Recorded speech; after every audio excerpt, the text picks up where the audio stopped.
Chapter 348. There was a large lake by the Yanming Mountain in the south of Chang'an. It had just been dredged in the early autumn of the 14th year of Tianqi era. The mortar in the stone embankment along the lake still had a fresh smell. In the deep winter, the lake water had already frozen. The turbid air in the air seemed to have turned into dust on the ice, making it look exceptionally fresh. Ning Ke had heard about this lake from eldest brother a few days ago, so he came here after leaving alone with an umbrella. He sat in the snow for a long time. He did not see eldest brother's figure, but he saw the fisherman who broke through the ice net that eldest brother had mentioned. He looked at the nooses that creaked as they turned, and the horses that were panting on the ice as they tried their best to turn the nooses, dragging the huge fish net under the ice. He was silent, and no one knew what he was thinking. Guan Hai, the last disciple of the elder of Lang Temple, was the first direct challenge he had encountered after entering the human realm on behalf of the academy. If he retreated today, it would definitely have a very serious impact on his state of mind in cultivation in the future. If he did not dare to accept the challenge, then how could he challenge Xia Ho in the future as eldest brother had said? The reason why he had struggled and hesitated for such a long time was that he had joined the devil. He was very worried that he would not be able to control himself in the fierce battle and expose the fact that he had joined the devil. Even if he could forcibly control himself, the great spirit that youngest uncle had inherited was his most powerful strength. He could not use the primordial 13 arrows in a battle to prove the state of cultivation. If he could not use these two most powerful weapons, how could he defeat a cultivation powerhouse like Guan Hai? Without the Great Spirit and the primordial 13 arrows, Ning Ke was still a cultivation loser who had only opened 10 acupoints in the ocean of Qi and mountain of snow. His psyche power controlled the flying sword as if he was crawling. Besides Sang Sang, he had not found his natal item. In Chen Pipi's words, even if he entered the knowing destiny state in this state, it would still be meaningless.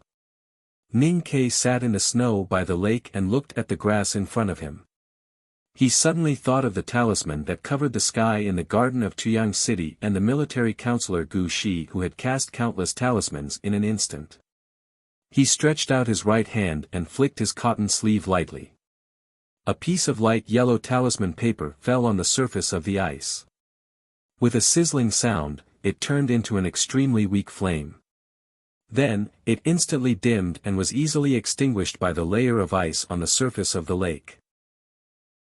Although Master Yen Sei was sure that he was the most potential successor of the Divine Talisman Master, the potential was not equal to the strength. Talisman Taoism was originally a relatively difficult and dangerous way of cultivation. How could it be possible to achieve it quickly? Ning Ke looked at the busy fishermen and horses on the lake in silence. He had once practiced flying swordsmanship by the mirror lake of the academy. He had once broken through the realm and entered the see-through state by the bright lake of the devil's doctrine. However, he had sat by the nameless lake at the foot of the Yanming Mountain for a long time today, yet he had gained nothing.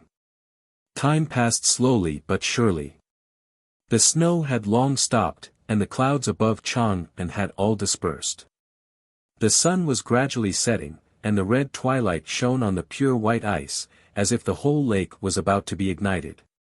Looking at this breathtakingly beautiful scenery, Ning Ke's heart was slightly moved. He remembered that his master had once told him that when writing talismans, one should keep the shape and forget the meaning, but when casting talismans, one should concentrate the qi in one's heart. He had a deep understanding of the meaning of keeping the shape and forgetting the meaning when he was reading books on the second floor of the old library. Then, how should he explain the 4 words, intentional but unintentional? If the word, intentional, referred to the psyche power, then what did the qi refer to? Of course, it was the qi of heaven and earth. The so-called casting talismans was to use the psyche power to activate the meaning of the talisman characters on the paper, and then use the natural aura contained in the talisman characters to influence the surrounding qi of heaven and earth. If the talisman characters were strong enough, then the influence would appear in an unimaginable way, such as burning, being still, reversing the flow of mountains and rivers, and even turning the world upside down, to reverse the flow of mountains and rivers and turn the world upside down. That was an amazing talisman that could only be written by a sage who was countless states higher than the divine talisman master. Ning Ke was now infinitely far away from that state, and the talisman characters he wrote now were too weak. They could only mobilize a very small amount of chi of heaven and earth, and could only be used to dry the hair and warm the body of the little handmaiden and the young talisman master in winter. It was even a little difficult to light the firewood in the stove, let alone use it to fight against the enemy. However, although the talisman paper was weak, what if it could mobilize enough chi? It was like a little girl at the corner of the street holding a match that could be blown out by the cold wind at any time. But what if a barrel of gunpowder suddenly appeared above the match? Well, this idea was a little too cruel, but it seemed to make some sense. Ning Ke looked at the lake that seemed to be burning, and a trace of joy gradually appeared on his face. For a traditional talisman master, his idea at this time was completely deviant and meaningless, because as everyone knew, the chi of heaven and earth was distributed in a relatively balanced state in the fields, mountains, rivers, and lakes. Even if there were slightly more famous mountains and rivers, it was far from that level, because Haotian was fair. However, Ning Ke was not a traditional talisman master. He was a talisman master who had joined the devil. During these days from the mottled walls of the front gate of the devil's doctrine to Chang'an, his body had been slowly absorbing the chi of heaven and earth in nature, and then storing it quietly in the depths of his body, turning it into his own Great Spirit. The Great Spirit was also chi, and it was many times more condensed and pure than the chi of heaven and earth in nature. The yellowish talisman paper trembled slightly in front of him. It was unknown whether it was because of the wind blowing on the lake, or because Ning Ke's hands were trembling, or because it felt the horrible aura that was pouring into his thin body. A wisp of Great Spirit entered the talisman paper, and Ning Ke flicked the talisman paper to the ice on the surface of the lake. At the moment before the talisman paper floated away from his fingertips, the psyche power in his sense of perception burst out at the same time, and instantly fell on the talisman paper. It seemed like a simple action, but in fact, it required the movement of the body and the psyche power to be absolutely consistent, without any mistakes.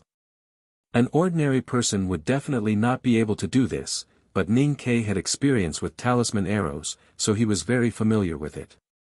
As the yellowish talisman paper was triggered, a very slight dryness seeped out from the paper. According to the concentration of the chi of heaven and earth by the lake, this slight dryness could at most form a very small flame, and then fell on the surface of the lake, and instantly extinguished like the previous talisman paper. However, this time, the slight dryness instantly turned into a ball of blue fire. That was the Great Spirit that was attached to the talisman paper, but had not had time to float back to heaven and earth, and was burning. Looking at the blue flame floating in the air, Ning Ke did not know whether it was a success or a failure. This time, it obviously felt different from when he cast talismans in the past, but why did the size of the flame not change significantly? As he was thinking about this, the blue flame had already fallen on the surface of the lake. After a very slight sizzling sound, the blue flame instantly disappeared without a trace, and a hole the size of a bucket appeared where it fell on the ice layer. However, looking from the shore of the lake, it was unknown how deep the hole was. With a splash, a fat fish jumped out of the hole, and flicked its tail on the ice surface. It turned out that the seemingly inconspicuous blue flame had actually burned through the thick layer of ice on the lake in an instant. The loud chants of the fishermen sounded on the ice layer in the distance in the lake. The work of breaking the ice net to fish had reached the most critical moment. With the hard work of the horses, the capstan turned faster and faster, and the fish net under the ice was dragged faster and faster. Gradually, a big hole appeared, and countless fish were desperately struggling in the net. Countless people on the lake shore cheered and cheered. Ning Ke looked at the fat fish bouncing on the ice not far in front of him, and smiled happily. He got up and patted off the snow and grass on his body, and then left in the deafening cheers.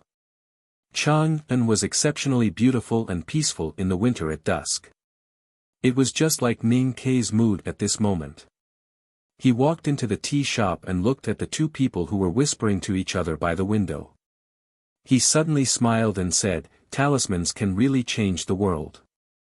Mo Shanshan looked at him quietly, and somehow felt that there was something different about him now compared to the him on the street earlier. Then Ning Kei turned to look at the monk Guan Hai, and said calmly, "Whether it is to study or to ask for advice, please." The monk Guan Hai stood up and looked at him with a slight frown. Just like Mo Shanshan, he felt that Ning Kei was slightly different from before. However, it had only been half a day, so what could have happened? Looking up, he saw the winter tree with withered branches like arms, and behind the branches was the palace wall. Ning Kei withdrew his gaze and walked into the southern gate Taoist temple at the foot of the imperial city with Mo Shanshan and Guan Hai. Looking at the Taoist with the yellow paper umbrella in front of the temple, he said softly, "Senior brother Ming Qi, I would like to borrow the land." Ming Qi looked at the slightly tanned monk and said with a smile, "Master Guan Hai is the earliest." Guan Hai put his palms together and bowed. Ming Qi looked at Ning Kei and said softly, "Master is not in the temple, but since this is the matter, I will make the decision." Ning Kei said, "Thank you, senior brother Ming Qi." Ming Qi shook his head and said, "Mr. 13's first battle in the human realm will be held in the Southern Gate Taoist Temple. This will be recorded in the history books in the future. Who would be stupid enough to keep you out?" The door of the temple slowly closed. Ming Qi looked at Mo Shanshan and said, "What do you think of the outcome, Hill Master?" Mo Shanshan looked at the closed door and said, "I thought Ning Kei would definitely lose, but after half a day, I am not so sure." Ming Qi looked at the door and said with a smile, "If he was going to lose, why would he choose the Southern Gate Taoist Temple as the battlefield?" The usually quiet front of the Hall of the Righteous Path of the Southern Gate Temple had become very lively. Although no one was talking, the sound of breathing and whispering was already very noisy. Everyone from the Southern Gate Taoist Temple appeared in front of the temple, wanting to know the outcome of the battle as soon as possible. Just as Ming Qi said, if Ning Kei was not confident of winning, he would not have chosen this place as the battlefield. After all, no matter if he or Guan Hai won, the result would be spread around the world in the shortest time possible. The name of the disciple of the Lang Temple was indeed Lin Hai, but I thought that he was about to be beaten up by Ning Kei in the book. I was afraid that Lin Hai would come and beat me, so I changed it to Guan Hai. In the end, I still missed 3 parts. This is the second chapter. There are still 3 hours, I will continue writing the 3rd chapter. To be continued. If you like this work, please come to Chidian.com to vote for me. Your support is my greatest motivation. Chapter 349. Ning Kei had deliberately chosen the main hall of the Southern Gate Temple as the battlefield. The sounds of battles between cultivators were too shocking and could not be carried out in the streets. He did not want too many people to see him attack, so he needed to choose a sealed space. That space had to be large enough, because only then could cultivators who cultivated different methods feel that it was fair. The main hall of the Southern Gate Taoist Temple was very large. The black beam at the top was like a line across the sky. The space was so wide that it could fit an entire 1,000-year-old tree and a dozen rockery. However, there were no tall trees or rockery in the hall. There weren't even any tables or chairs. There were only beams and pillars at the side, which made it look especially spacious. The black wooden planks on the floor seemed to have no end.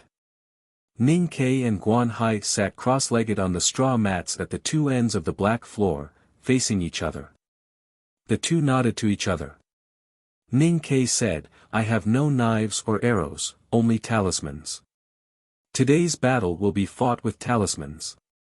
Monk Guan Hai said, "I have the emblematic gesture of Buddhism and the Buddhist hymn to protect myself." The hall was too spacious, and their voices kept echoing on the black floor. Monk Guan Hai continued, I want Mr. 13 to know that my respect for the Academy is real, and my admiration for you is also real. However, I only want to win today's battle because I regard my teacher as a Buddha, but my teacher regards the headmaster of the Academy as a Buddha. All these years, every time I think of this, I feel angry. In order to get rid of this anger, I must defeat you today. Ning Ke looked at the monk in the distance and said, "If you want to defeat me, please make your move." Monk Guanhai said, "It is not right for a Buddhist disciple to act rashly. How can you make the first move?" Ning Ke said after a moment of silence, "If I make the first move, you won't have the chance to make your move." Monk Guanhai raised his right palm in front of him and smiled without saying anything. Ning Ke did not know that the monk's gesture was the solemn Dharma idol of the Buddhism sect, but he could clearly feel an extremely pure Buddhist aura suddenly appearing in the spacious Taoist hall. It was clear and indifferent, making people feel that they did not want to fight. However, since it was a battle, how could they not fight? Ning Ke placed his left hand on his knee and raised his right hand slowly. With a flick of his fingertips, a yellowish fu paper slowly floated out. The doors and windows had long been closed and there was no breeze in the hall. However, for some reason, the fu paper seemed to be able to borrow the wind. Like a fallen leaf in the autumn wind, it floated through the entire hall and fell towards Monk Guanhai. When the piece of talisman paper floated 2 feet in front of Monk Guanhai, he suddenly bent the index finger of his right palm in front of him. With this action, the Wisdom King Dharma image of his body became complete, and the aura around his body suddenly became several times thicker. In front of this powerful and thick Buddhist aura, the faintly yellow talisman paper seemed so weak, like a fallen leaf in the autumn wind. However, as soon as the two met, the talisman paper instantly burned fiercely. In a very short period of time, it expanded into a huge fireball and enveloped Monk Guanhai's body. In the face of such a fierce talisman fire, Monk Guanhai's expression did not change. He even slowly closed his eyes. The middle finger of his right palm, which was erected in front of his chest, bent again. The image of the Wisdom King, whose body resembled his, had an additional sense of calmness and gentleness. The aura of heaven and earth in the hall was affected by this calmness and fell gently, forming an extremely thin barrier around his body. The flames enveloped Monk Guanhai's body, burning the extremely thin barrier of the chi of heaven and earth. It made a strange crackling sound, as if dry firewood was being burned, or like a kettle being boiled dry. However, between the swaying flames, one could clearly see that Monk Guanhai's eyes were calm. The invisible barrier was still stable and was not affected at all. The talisman fire relied on talisman intent and could not last long. When the talisman intent on the fu paper dissipated into the air, the flame that enveloped Monk Guanhai's body also gradually extinguished. The invisible barrier reflected the last remnants of the flame, shining brightly like a very beautiful glass cover.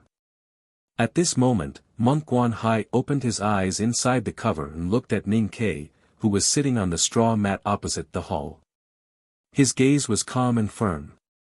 Next, it seemed that it was the powerhouse of the Buddhism sect's turn to counterattack.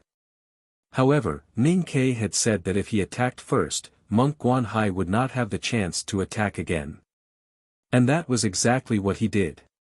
Just as the talisman fire burned the invisible barrier of the chi of heaven and earth around Monk Guanhai, the second talisman paper had already quietly floated out of his sleeve and floated towards Monk Guanhai along the dark mat floor.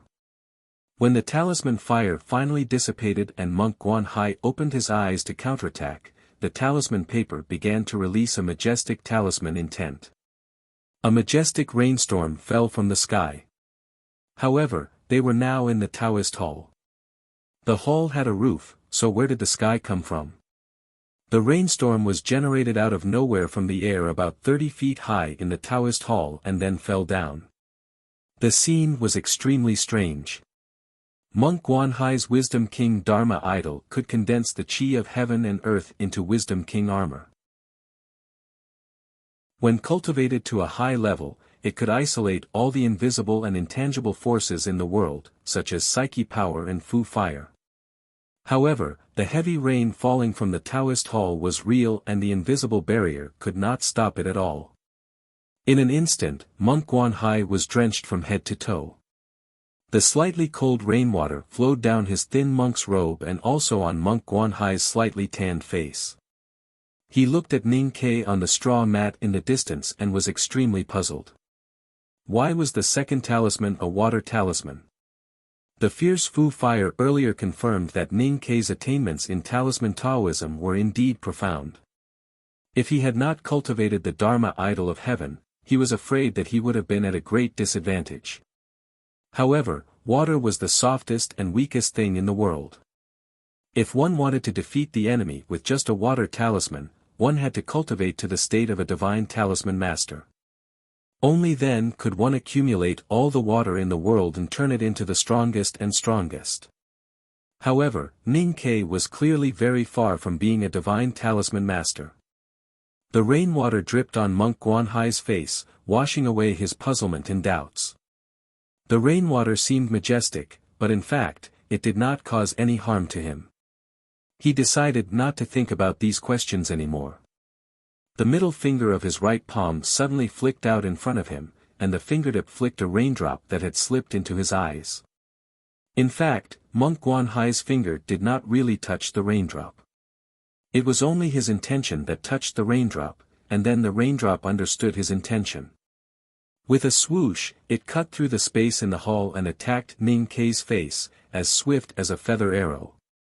Ning Ke did not seem to see the raindrop. He did not make any movement to avoid it, and only lowered his head. Through the waterfall-like curtain of rain in front of him, Monk Guanhai could vaguely see the raindrop enter Ning Ke's hair. He could not help but be slightly shocked. He thought to himself, if he really hurt Ning Ke, how would the Lank Temple explain it to the academy? However, unexpectedly, the raindrop did not seem to have any effect on Ning Quebec. He only quietly lowered his head. And the third talisman he had cast had already floated in front of Monk Guanhai. Just as the rainstorm in the hall gradually stopped, he suddenly released all the talisman intent. The pure aura condensed on the talisman seeped into every drop of water. The rainstorm suddenly stopped, but the rainwater was still on Monk Guanhai's body, flowing on the dark mat floor.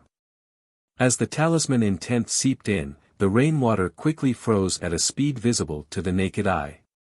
The water flowing on the floor turned into a miniature glacier, and the rainwater falling on Monk Guanhai's head turned into a miniature ice waterfall. A strong chill shrouded the empty Taoist hall. The rainwater in Monk Guanhai's monk robes and on his face all froze. His eyelashes turned into icicles under the eaves in winter, and his entire body was covered with a layer of transparent ice armor. He looked like an ice Buddha statue. The water between the ice Buddha statue and the dark floor had also froze. Those who had lived in the cold knew that being frozen like this was even stronger than sticking asphalt. Monk Guanhai's entire body was frozen in the ice and could not exert any strength.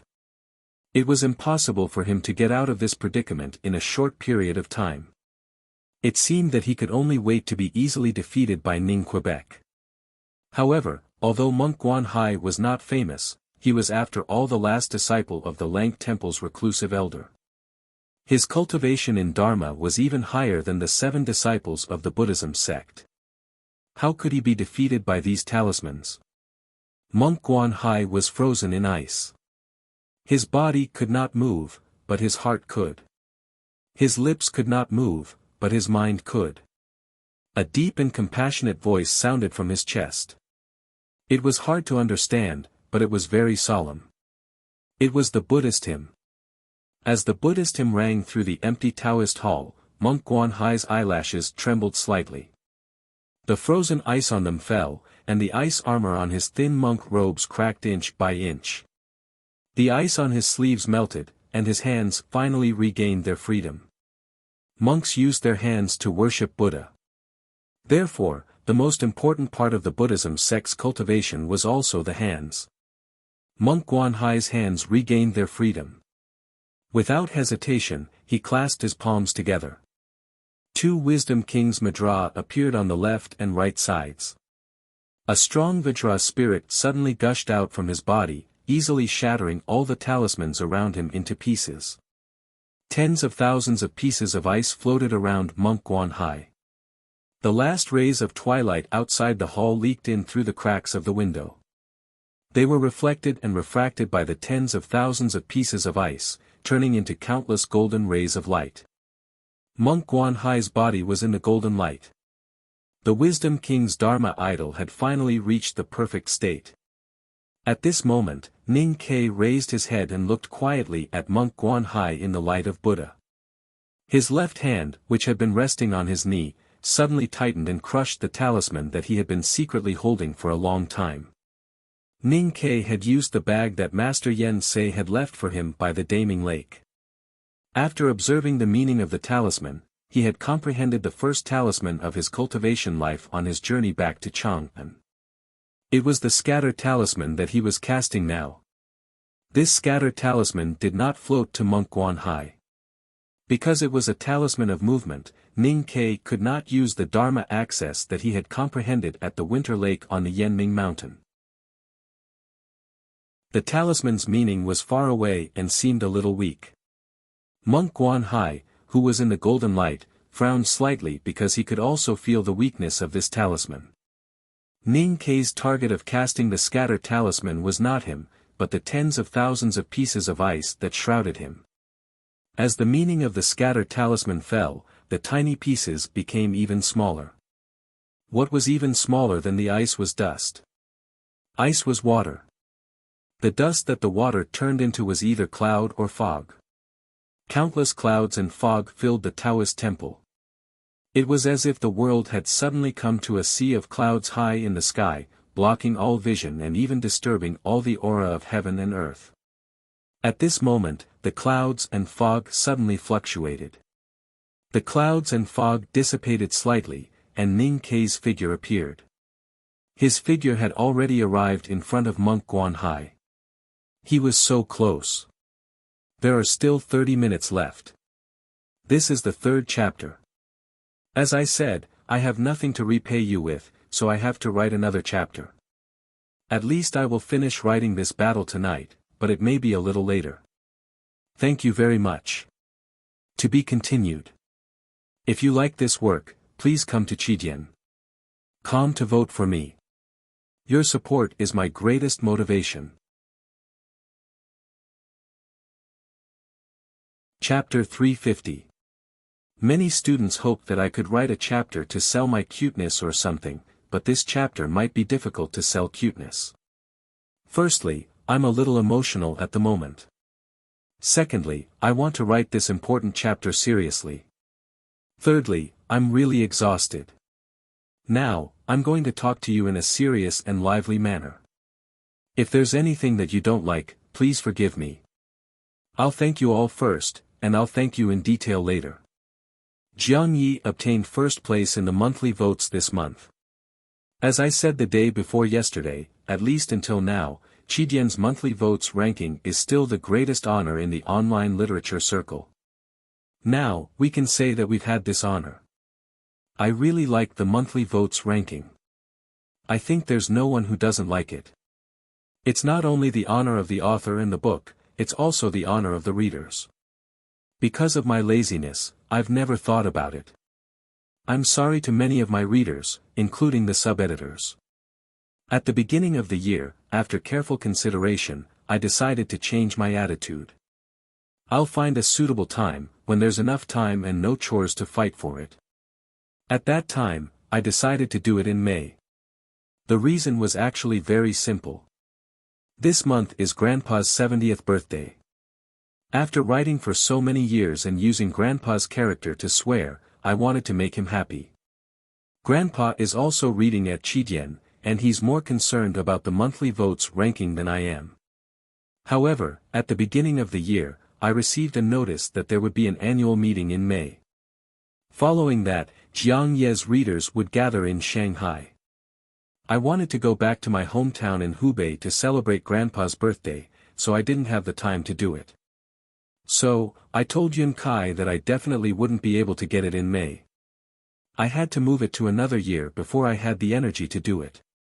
Yun Kai immediately decided to resign, which put a lot of pressure on me.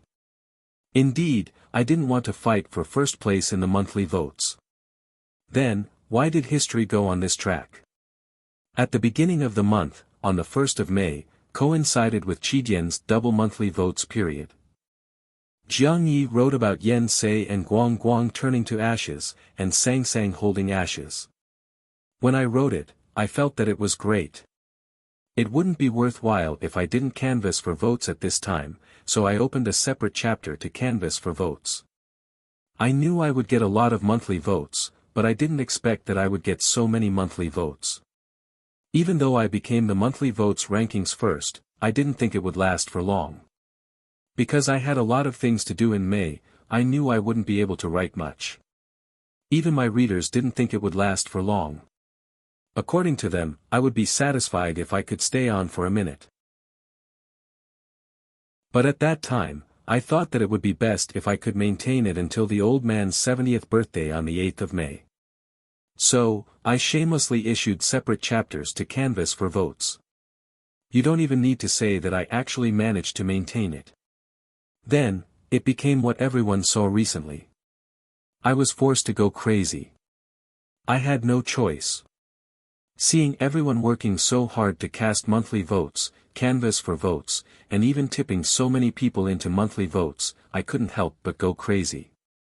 Because I couldn't even convince myself to drop the ball at such a time. That was a behavior that deserved a beating. Let me say something sour, but it was very true for Jiang Yi, me, and you. This time, the monthly votes rankings first place wasn't mine, but yours. At least, it should be said that you forced me to do it. I thank you. Thank you for forcing me. I hope that you will be as happy as I am tonight. Previously, I said that I've been working like crazy this month. In fact, this isn't the most I've written in so many years. It's not even the most I've written in the past month. But I can say that I've really done my best. I've really worked very hard to write. I've done this with a clear conscience, and I've done it with a clear conscience towards all of you. This month, I spent half a month drifting abroad. Needless to say, I was tired from the long journey. In fact, I went from Yichang to the annual meeting. After returning from Shanghai on the 20th, I had a personal matter that made me waste 2 days. But I really used all the time I could spare to write. On the 25th, I suddenly found out that Broken Car had its annual inspection this year, but it didn't pass that day. On the 27th, my rhinitis actually flared up. It hurt for a whole 5 days, and I suffered for 5 days. But I still had to desperately write and explode. These days, I've been really bitter to the extreme. You probably can't guess when Broken Car will have its annual inspection. It's this afternoon. I found a proxy company. I don't have to go myself, and I can try to write more. Because the proxy company asked me to drive the car to their company, I was afraid that I would have problems driving during the day. So after writing those 5 chapters late last night, I dragged my tired body, changed my clothes, and drove the car to the entrance of their company. At that time, the northeast sky was already bright. It seems to be literary. Take it back. At this time, the battle for the monthly votes has ended, so I can tell you these things calmly without worrying about being criticized. I'm reporting these bitter things one by one just to let you know that I really worked hard this month. The first monthly vote you cast is valuable, and it's worth it. I know that it's hard for you, and it's very sad. Fortunately, this kind of hard work has finally paid off, so it's also worth it. If the first place in the monthly votes counts as a military medal, then we finally have one on our chests. No matter what happens in the future, we can always take it out to be happy, right? Please allow me to once again literary this military medal to you first. There are many names that I won't list because it's impossible to list them all in a single chapter. I thank you, you. Then, I give this military medal to the old man, because I've been a playful guy all my life. Apart from the small contributions I've made to the family's finances because of your love for me in the past few years, there's actually nothing for the old man to show off, so I give it to him. Then, I give this military medal to myself, and to my wife, who has been having a fever these days, but still insisted on cooking instant noodles for me every day. Why are the two of us so bitter this month? Don't tell me that there's only one military medal. My eyes are blurry at this time, so there are countless of them, and I can give them everywhere I want. Finally, please allow me to talk about something more serious. Yesterday, after I finished writing 5 chapters, I drove to the agency late at night and saw the first rays of dawn. Lying on the bed, I picked up my phone and nervously scrolled through the monthly votes rankings. That's when I saw Tomato's single chapter. To be honest, I was very emotional at that time. Perhaps many people would say that I'm pretentious, but I really wasn't pretentious, because I was really emotional. Back then, I was also in the same situation, and I was very distressed. Even though my body was already in such a state, I couldn't say it unless I was desperate, because I would be ridiculed by many readers. I shouldn't have written all this, but I couldn't help but write it anyway, since I'm old and thick-skinned. Alright, I still deleted a lot of paragraphs. The general meaning was that after so many years, it wasn't easy for everyone, and the monthly votes rankings were both good and bad at the same time, so the readers should understand and not fight. In this battle for the monthly votes, Tomato and I didn't fight for it. Maybe we did fight for it, but because we liked each other, and because we were the rare ones on Chidian who had Saturdays off, we appreciated each other and resolved the conflict. But what if it was with other authors? What if it was with Pai, Ear Root, Uncle Guan, Potato, 72, Chen Dong, Third Young Master, and many other authors? What if it turned out to be a fight? The circle of authors was only so big, and we were all otakus. There were only so many people we knew and admired. I was really afraid of causing some unhappiness. In other words, I was a bit clingy, or rather, homesick. Anyway, that was my personality. So, I really loved and hated the monthly votes, regardless of whether I was pretentious or not. These days, I have been thinking about these things, so I couldn't help but say it. If I disturbed everyone's happy mood, please forgive me. Do you still want the monthly votes next month? Of course, do you want them like this month? Of course not. I'm not saying that I'll die of exhaustion. Seeing all of you working so hard, I also find it odd. Having said all this, to prevent some readers from thinking that Tomcat was cocky after getting first place, I'll first say that in May, I updated nearly 180,000 words. That was considered diligent. In June, I guarantee that the number of updates won't be lower than that. It will exceed 180,000 words. That's considered a good attitude, right? I'll write another chapter in a while. Good attitude, right? I'll apply for leave tomorrow, but I'll use the Saturday the day after tomorrow to exchange for leave. Good attitude, right? Finally, I'll repeat, I'm very happy. I hope all of you are happy too. Then, I'll bring my leader, no, it should be my leader, me, and my family's cat and dog to give a deep bow to everyone to express my gratitude. I promise everyone that I won't be much more diligent in the future, but I'll definitely write better books. I wish everyone a good night and a happy new month. Ah, it's June. Let me end with a sentence that everyone is so familiar with that they're sick of it. Please cast your precious monthly votes. Thank you. Another bow. Don't worry, there won't be a third. To be continued. If you like this work, please come to Chidian to cast a recommendation vote or monthly vote. Your support is my greatest motivation. Chapter 351. Before the fog dispersed, a figure passed through the fog and arrived in front of Monk Guanhai, leaving a dim shadow in his eyes. This made the young Buddhist powerhouse's eyes, which had always been calm, finally show signs of nervousness. Looking at Ning Ke who broke through the fog, Monk Guanhai did two things. He separated his palms and pressed the thumb of his right hand into his palm, changing from the Wisdom King Mudra to the Heart Mudra. His left hand changed from vertical to horizontal, with his palm facing forward. He faced Ning Ke in the most powerful posture of the Wisdom King Mudra. At the same time, his chest and abdomen suddenly contracted, and he took a deep breath to recite the Buddhist hymn. As the two Buddhist mudra complemented each other, the fog around him suddenly became chaotic.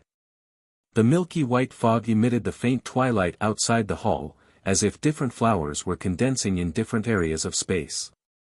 When the first syllable of the Buddhist hymn sounded from his chest and abdomen, the illusory flowers of the breath of heaven and earth suddenly condensed and began to float down. Some of the flowers broke into petals and fell like rain. Some of the flowers fell with their stems and branches, covering his body densely.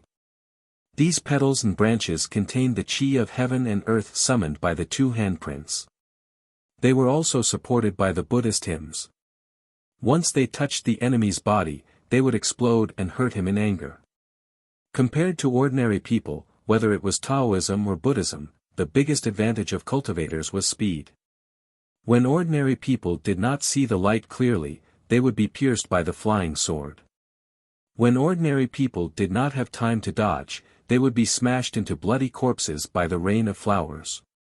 Of course, Monk Guanhai knew that Ning Ke was not an ordinary person, but he was sure that he had made the right choice in the face of his opponent's strange attack through the fog. Compared to ordinary people, whether it was Taoism or Buddhism, the biggest advantage of cultivators was their speed. When ordinary people did not see the light clearly, they would be pierced by the flying sword. When ordinary people did not have time to dodge, they would be smashed into bloody corpses by the rain of flowers. Of course, Monk Guanhai knew that Ning Ke was not an ordinary person, but he was sure that his choice was right in the face of his opponent's strange attack through the fog. Unfortunately, he forgot one thing. The so-called advantage of speed or the speed of time could only be reflected by a certain distance. At this time, Ning Ke was less than a foot away from him. When the beautiful flowers of the breath of nature slowly floated down from the fog, and Monk Guanhai's hands were still pinching his fingers to form the emblematic gesture, Ning Ke made the simplest move and punched the monk in the face. 2 streams of blood spurted out. Monk Guanhai coughed painfully. The Heart Mudra in his left hand and the Wisdom King Mudra in his right hand dissipated. The breath of heaven and earth flowers that had fallen from the fog also dissipated. Finally, the fog dispersed.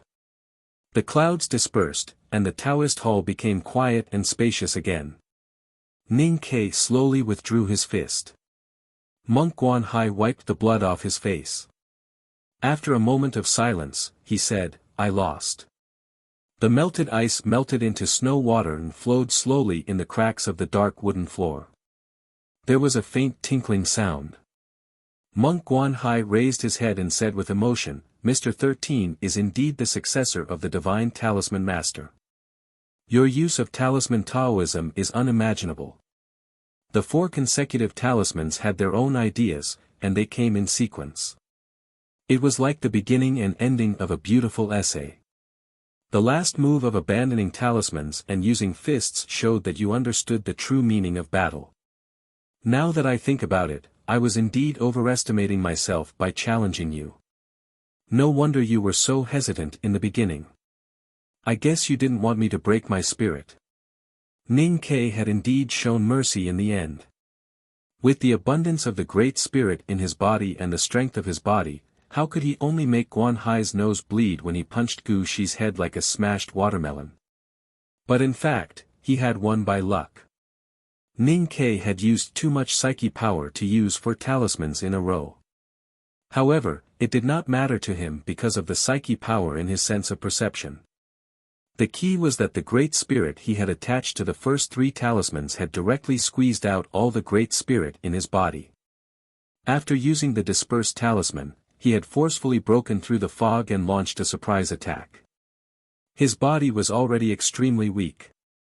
If monk Guanhai had not chosen to use the most powerful Buddhist cultivation method to deal with it, but instead used his body to resemble the solemn Dharma idol of the Wisdom King to strengthen his defense, he would have been the first to fall if he had held on for a while longer.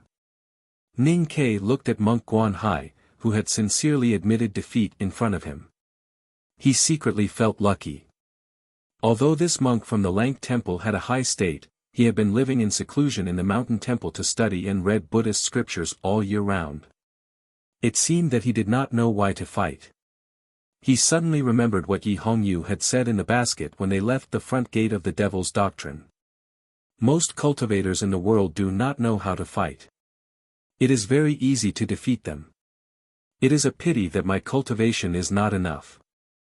I did not see the legendary no-boundary spirit of the academy. Monk Guanhai was still sincerely reviewing the previous battle. The more sincere his attitude was, the more Ning Ke felt his face burn. He thought that when he refused to fight with him on the street, it was not because he was afraid of bullying the weak and dampening his spirit, but because he was afraid of losing and dampening his spirit. Ning Ke reached out and helped him up. Monk Guanhai thanked him and then said with slight confusion, "But I still don't understand how you avoided the raindrop that I flicked out. You should know that the raindrop was soaked with my fighting spirit." Ning Ke smiled slightly and did not say anything. He slowly recovered his spirit. Monk Guanhai looked at his expression and could not help but say with shame, "I am presumptuous, presumptuous." He thought that Ning Ke must have used some kind of unique skill of the academy to quietly block his attack. That kind of unique skill was probably at the same level as the no-boundary spirit. Wasn't he prying into the secrets of the academy by asking so rashly? Ning Ke smiled and shook his head. He helped him walk out of the hall. In fact, only he knew how he had responded to the raindrop. He did not do anything. He just lowered his head and let the raindrop fall on his forehead and then seep into his hair. That raindrop did indeed contain a very powerful force.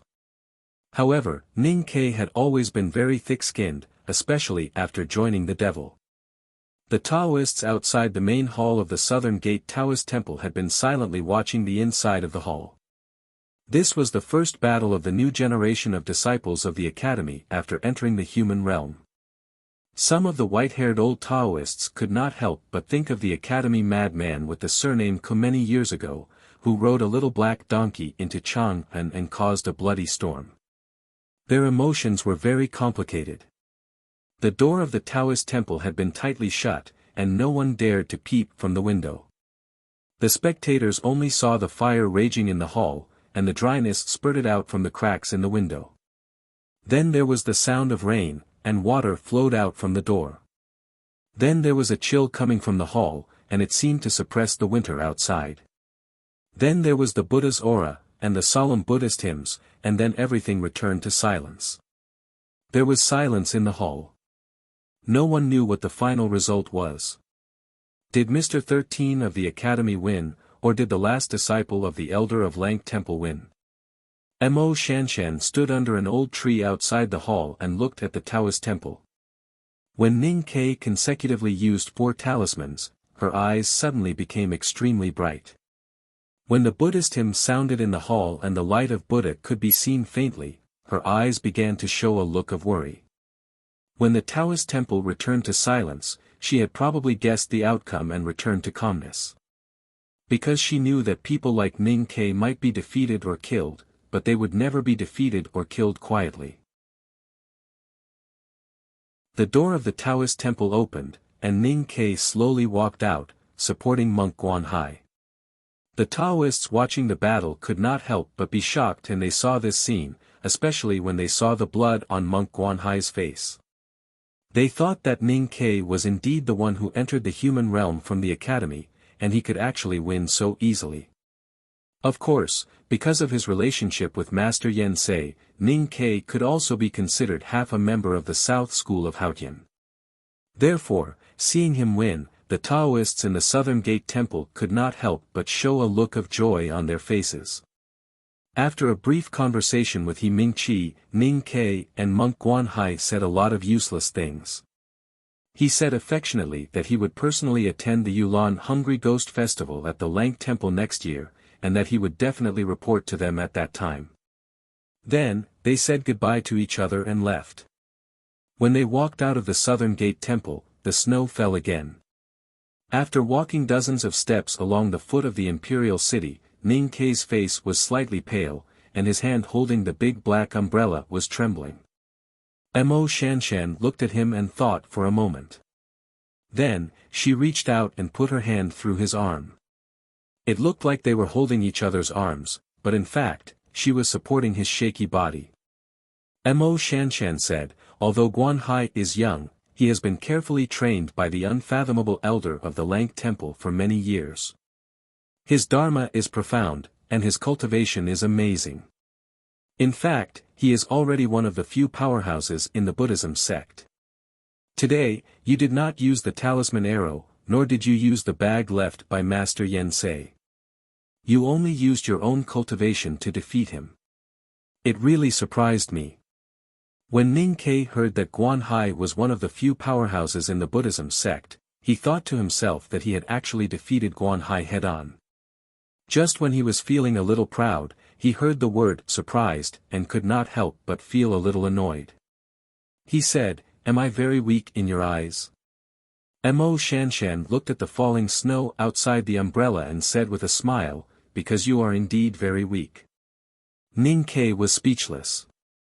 Mo Shanshan stopped and looked at his side profile. She said seriously, "But you were very strong today." Ning Kei said seriously, "Thank you." Mo Shanshan thought of something and said confusedly, "I always feel that there is something wrong with the 3 talismans you used in the Taoist hall. With your current cultivation state and understanding of talisman Taoism, you should not be able to write such a powerful talisman.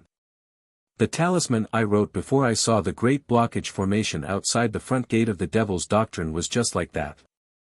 With her status and state, she was naturally qualified to measure other talisman masters with her own cultivation. Ning Kei then realized that the girl beside him knew far more about talisman Taoism than he did. He could not help but feel a little uneasy. He thought that if she found out that he had used some strange method on those talisman papers, or even found out that he had used the methods of the Devil's Doctrine, that is not a talisman. Mo Shanshan reached out and took a snowflake. Watching the crystal snowflake slowly melt in her palm, she said, "I understand. You are using your intent to make a talisman. Is this the legendary no-boundary spirit of the Academy?" Although Ning Kei was a student of the 2nd floor of the Academy, he really did not know what the no-boundary spirit of the Academy was. However, at this time, since Mo Shanshan did not think that he was using the Great Spirit to replace the Qi of heaven and earth, he would certainly not explain. However, thinking of the 4 words, no-boundary spirit of the Academy, he could not help but think of the 4 words he saw on the stone outside the wooden door when he climbed the mountain that day. He silently thought that there was a deep meaning in these 4 words. End of 4 chapters. This month has come to a successful end. Thank you very much for your support. There is a separate chapter in front. You can read it. In the separate chapter, I am very grateful to everyone. Today is off. See you tomorrow. I bow again to thank everyone. Good night. To be continued. If you like this work, please come to Chidian.com to vote for me. Your support is my greatest motivation.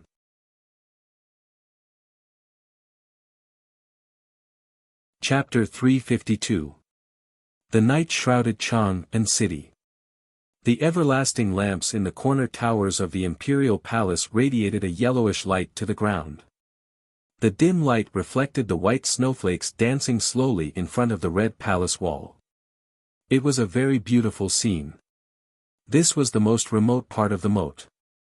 The snowflakes falling from the night sky disappeared silently when they fell on the surface of the moat.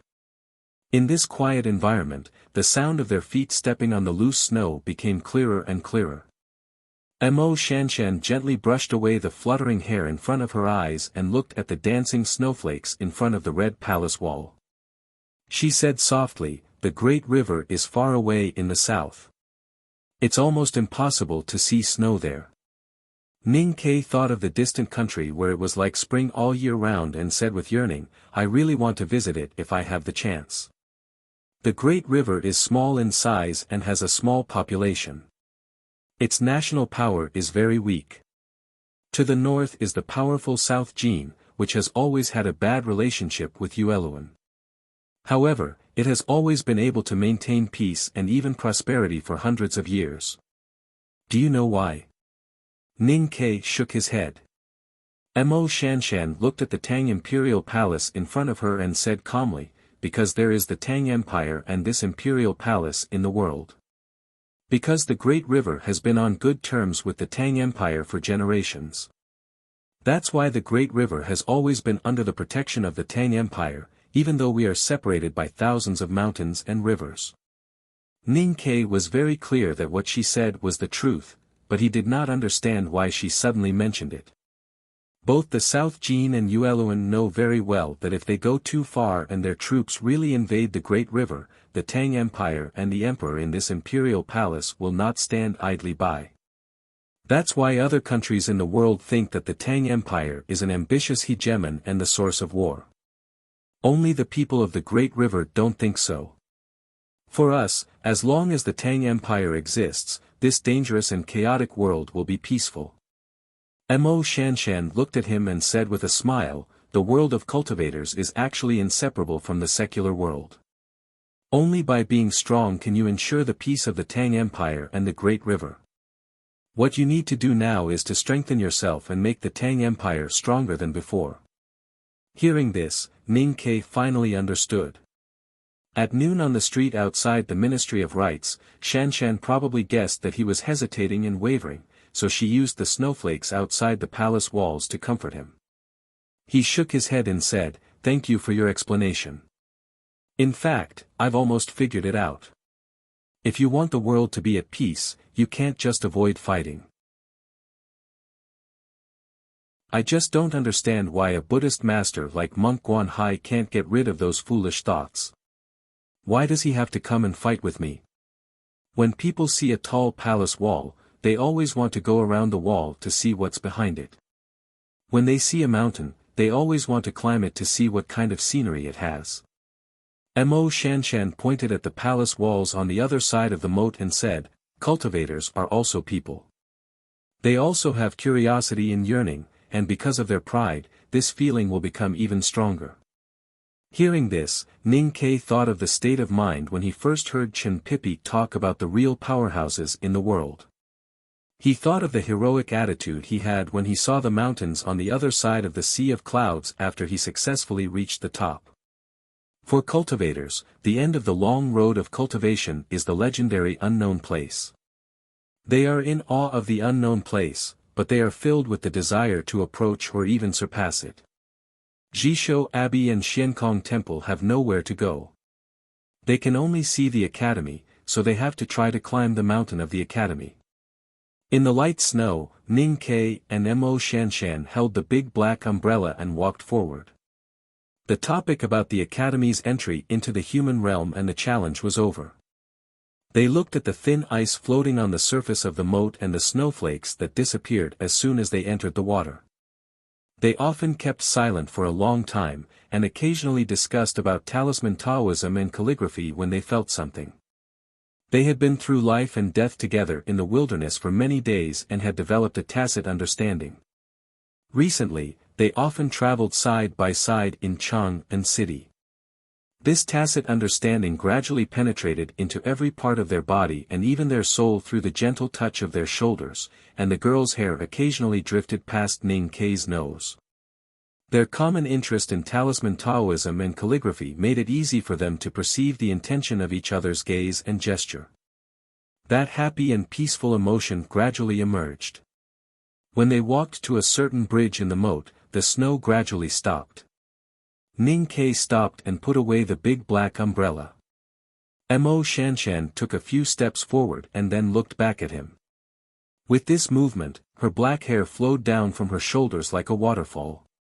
Her white dress looked especially beautiful in front of the red palace wall, just like the falling snowflakes earlier. Ning Ke looked at her beautiful face and tightly pursed red lips. He found that her eyes did not drift away at all, but were unprecedentedly calm and focused. He could not help but feel inexplicably nervous. Mo Shanshan looked at him quietly and said, "In the front gate of the Devil's Doctrine, I said that I like you." Ning Ke was slightly startled and squeezed out a sentence with some difficulty. "I remember." Mo Shanshan raised her head slightly, and her slightly round face looked extraordinarily stubborn and proud. "I also want you to like me." Ning Ke looked through the girl's shoulder and looked at the red palace wall in the night. Then he found that there was nothing to look at. Then he looked at the slowly flowing moat under the bridge and found that the river in the night was like ink. There was indeed nothing to look at. So he had to look at her face again and said seriously, "This is a very fair thing." Mo Shanshan slowly lowered her head and looked at the tip of her shoes in front of her skirt.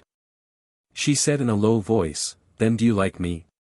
This time, Ning Ke really looked at the palace wall behind the girl.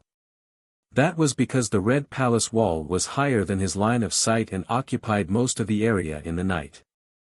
It could serve as a very good background wall. Life was like a question. There were all kinds of fanatics. Mo Shanshan was a calligraphy fanatic, so she was also a question. Moreover, this was probably the most difficult question he had ever encountered in his life. Therefore, he needed to think about it seriously and repeatedly project certain images in his mind to determine the answer to this question. On the shore of the waist-thin blue sea, he saw the girl swaying gently in the wind on the branches in the early morning, and the touch of blue around her waist. Then he saw her undisciplined and indifferent eyes, beautiful eyebrows, cute round face like a bun, saw her casting half-divine talisman, saw her falling from the sky, and then they traveled together again, talking about calligraphy and talisman Taoism until the palace entered the northern wilderness again. They didn't walk alone in the snow. They once cooked fish by the lake. They staggered forward among the rocks in the mountains and valleys. He carried her on his back and she guided him. She said that she liked his big black horse and liked his calligraphy.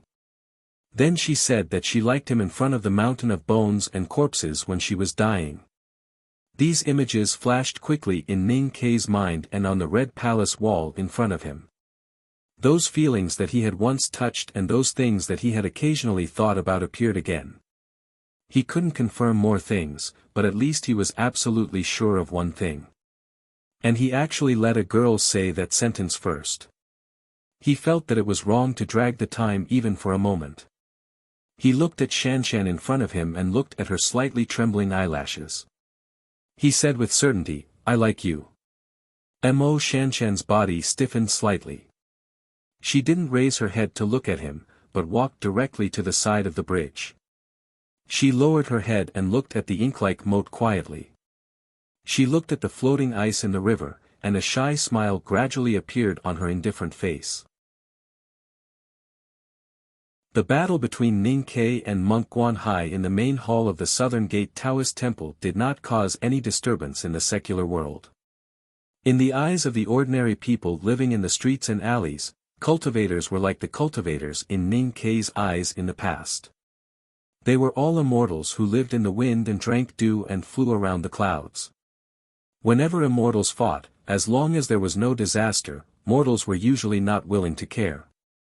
In fact, they didn't know about these things. But for the various sects in the cultivation world, the result of the battle had a far-reaching impact. The defeat of Guanhai, the last disciple of the elder of the Lank Temple, proved once again that the academy was the highest peak in the world, and also made Ning Ke, Mr. 13 of the academy, enter the ranks of the so-called powerhouses.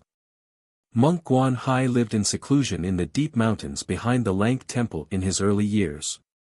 He was not famous, but even I would have a hard time defeating him. I didn't expect Ning Ke to be able to defeat him.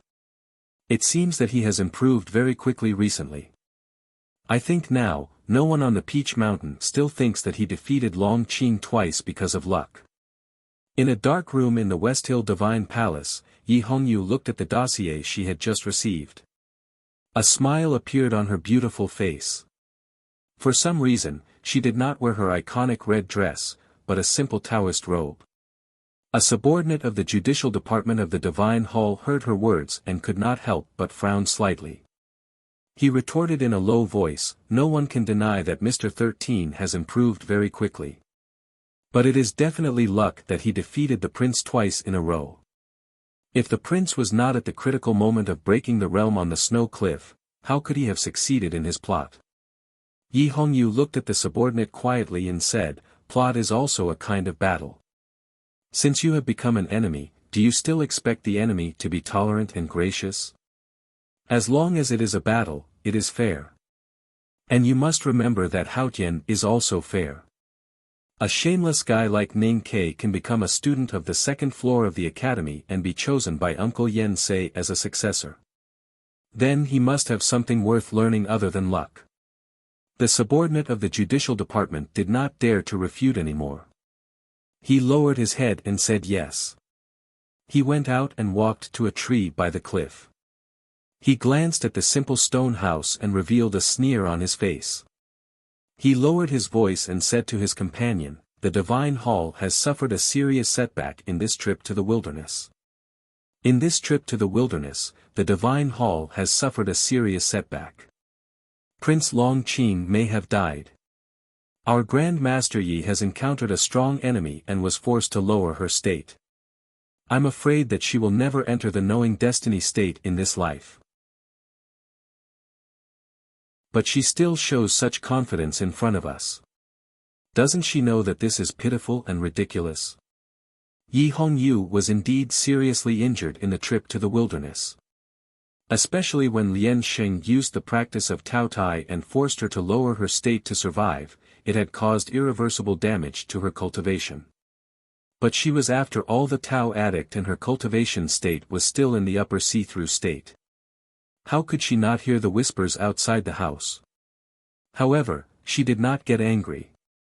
She just gently tidied up her wide green Taoist robe and then silently closed her eyes. "I was happy the whole day yesterday, but I suddenly withered today. Maybe I was too relaxed and felt extremely uncomfortable. It was even more uncomfortable than when I tried my best at the end of last month.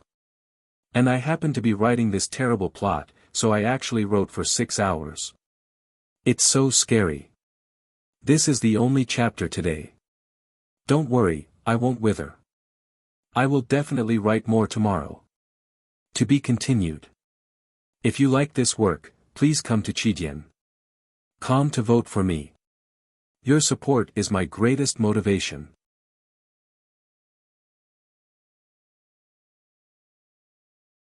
Chapter 353. The West Hill Divine Palace commanded the hundreds of millions of believers of Haotian Taoism in the world and worshipped the spirit. They needed to stand on the soil of reality, especially the Judicial Department, which was the most realistic place in the Divine Hall.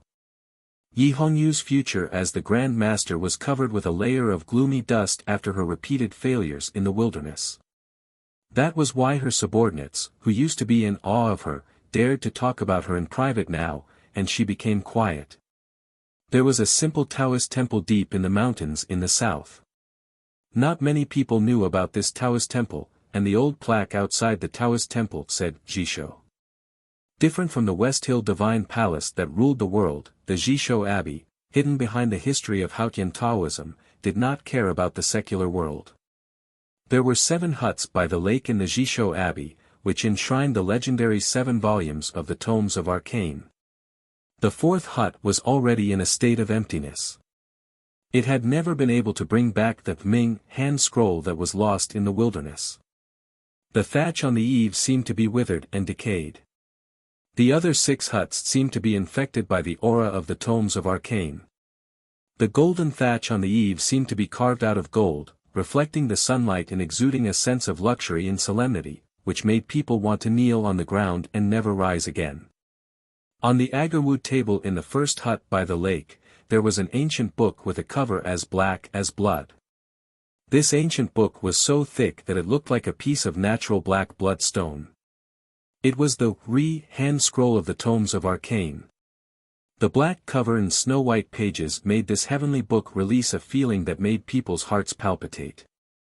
The hand scroll on the table had been opened, and it was even more likely that it had never been closed for thousands of years. The first page was completely blank, and the second page was on the right. The name of the Sage of Sword, Lu Bai, was clearly displayed at the top. Not far from the horizontal were the two words Jun Mo, and around it were words like Yi Tang. A cool breeze blew in from the window and flipped the pages of the book like an invisible hand. It quickly flipped through the heavenly tome and came to the last page. Last summer, Ning Kei's name had appeared here after he successfully climbed to the top of the academy and comprehended Talisman Taoism on a stormy night. But now his name had disappeared.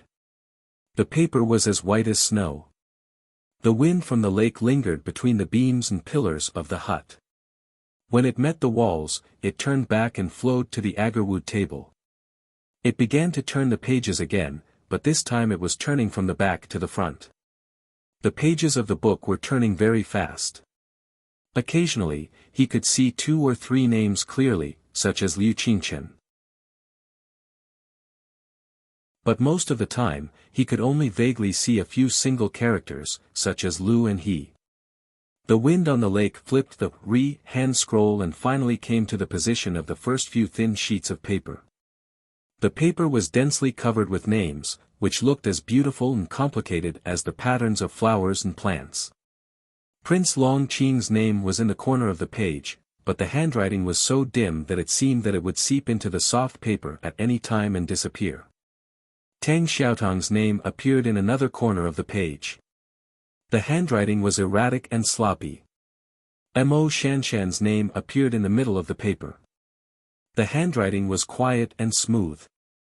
The names of Wang Jinglu, Monk Guanhai, and many others could be seen on the paper, making it look a little messy.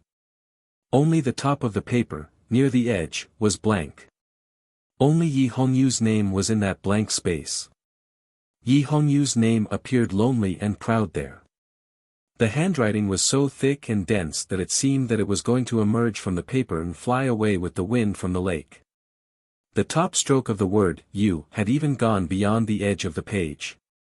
It was like a sharp Taoist sword stabbing into the front page. Ning Kei's name appeared inconspicuously in the bottom right corner of the paper.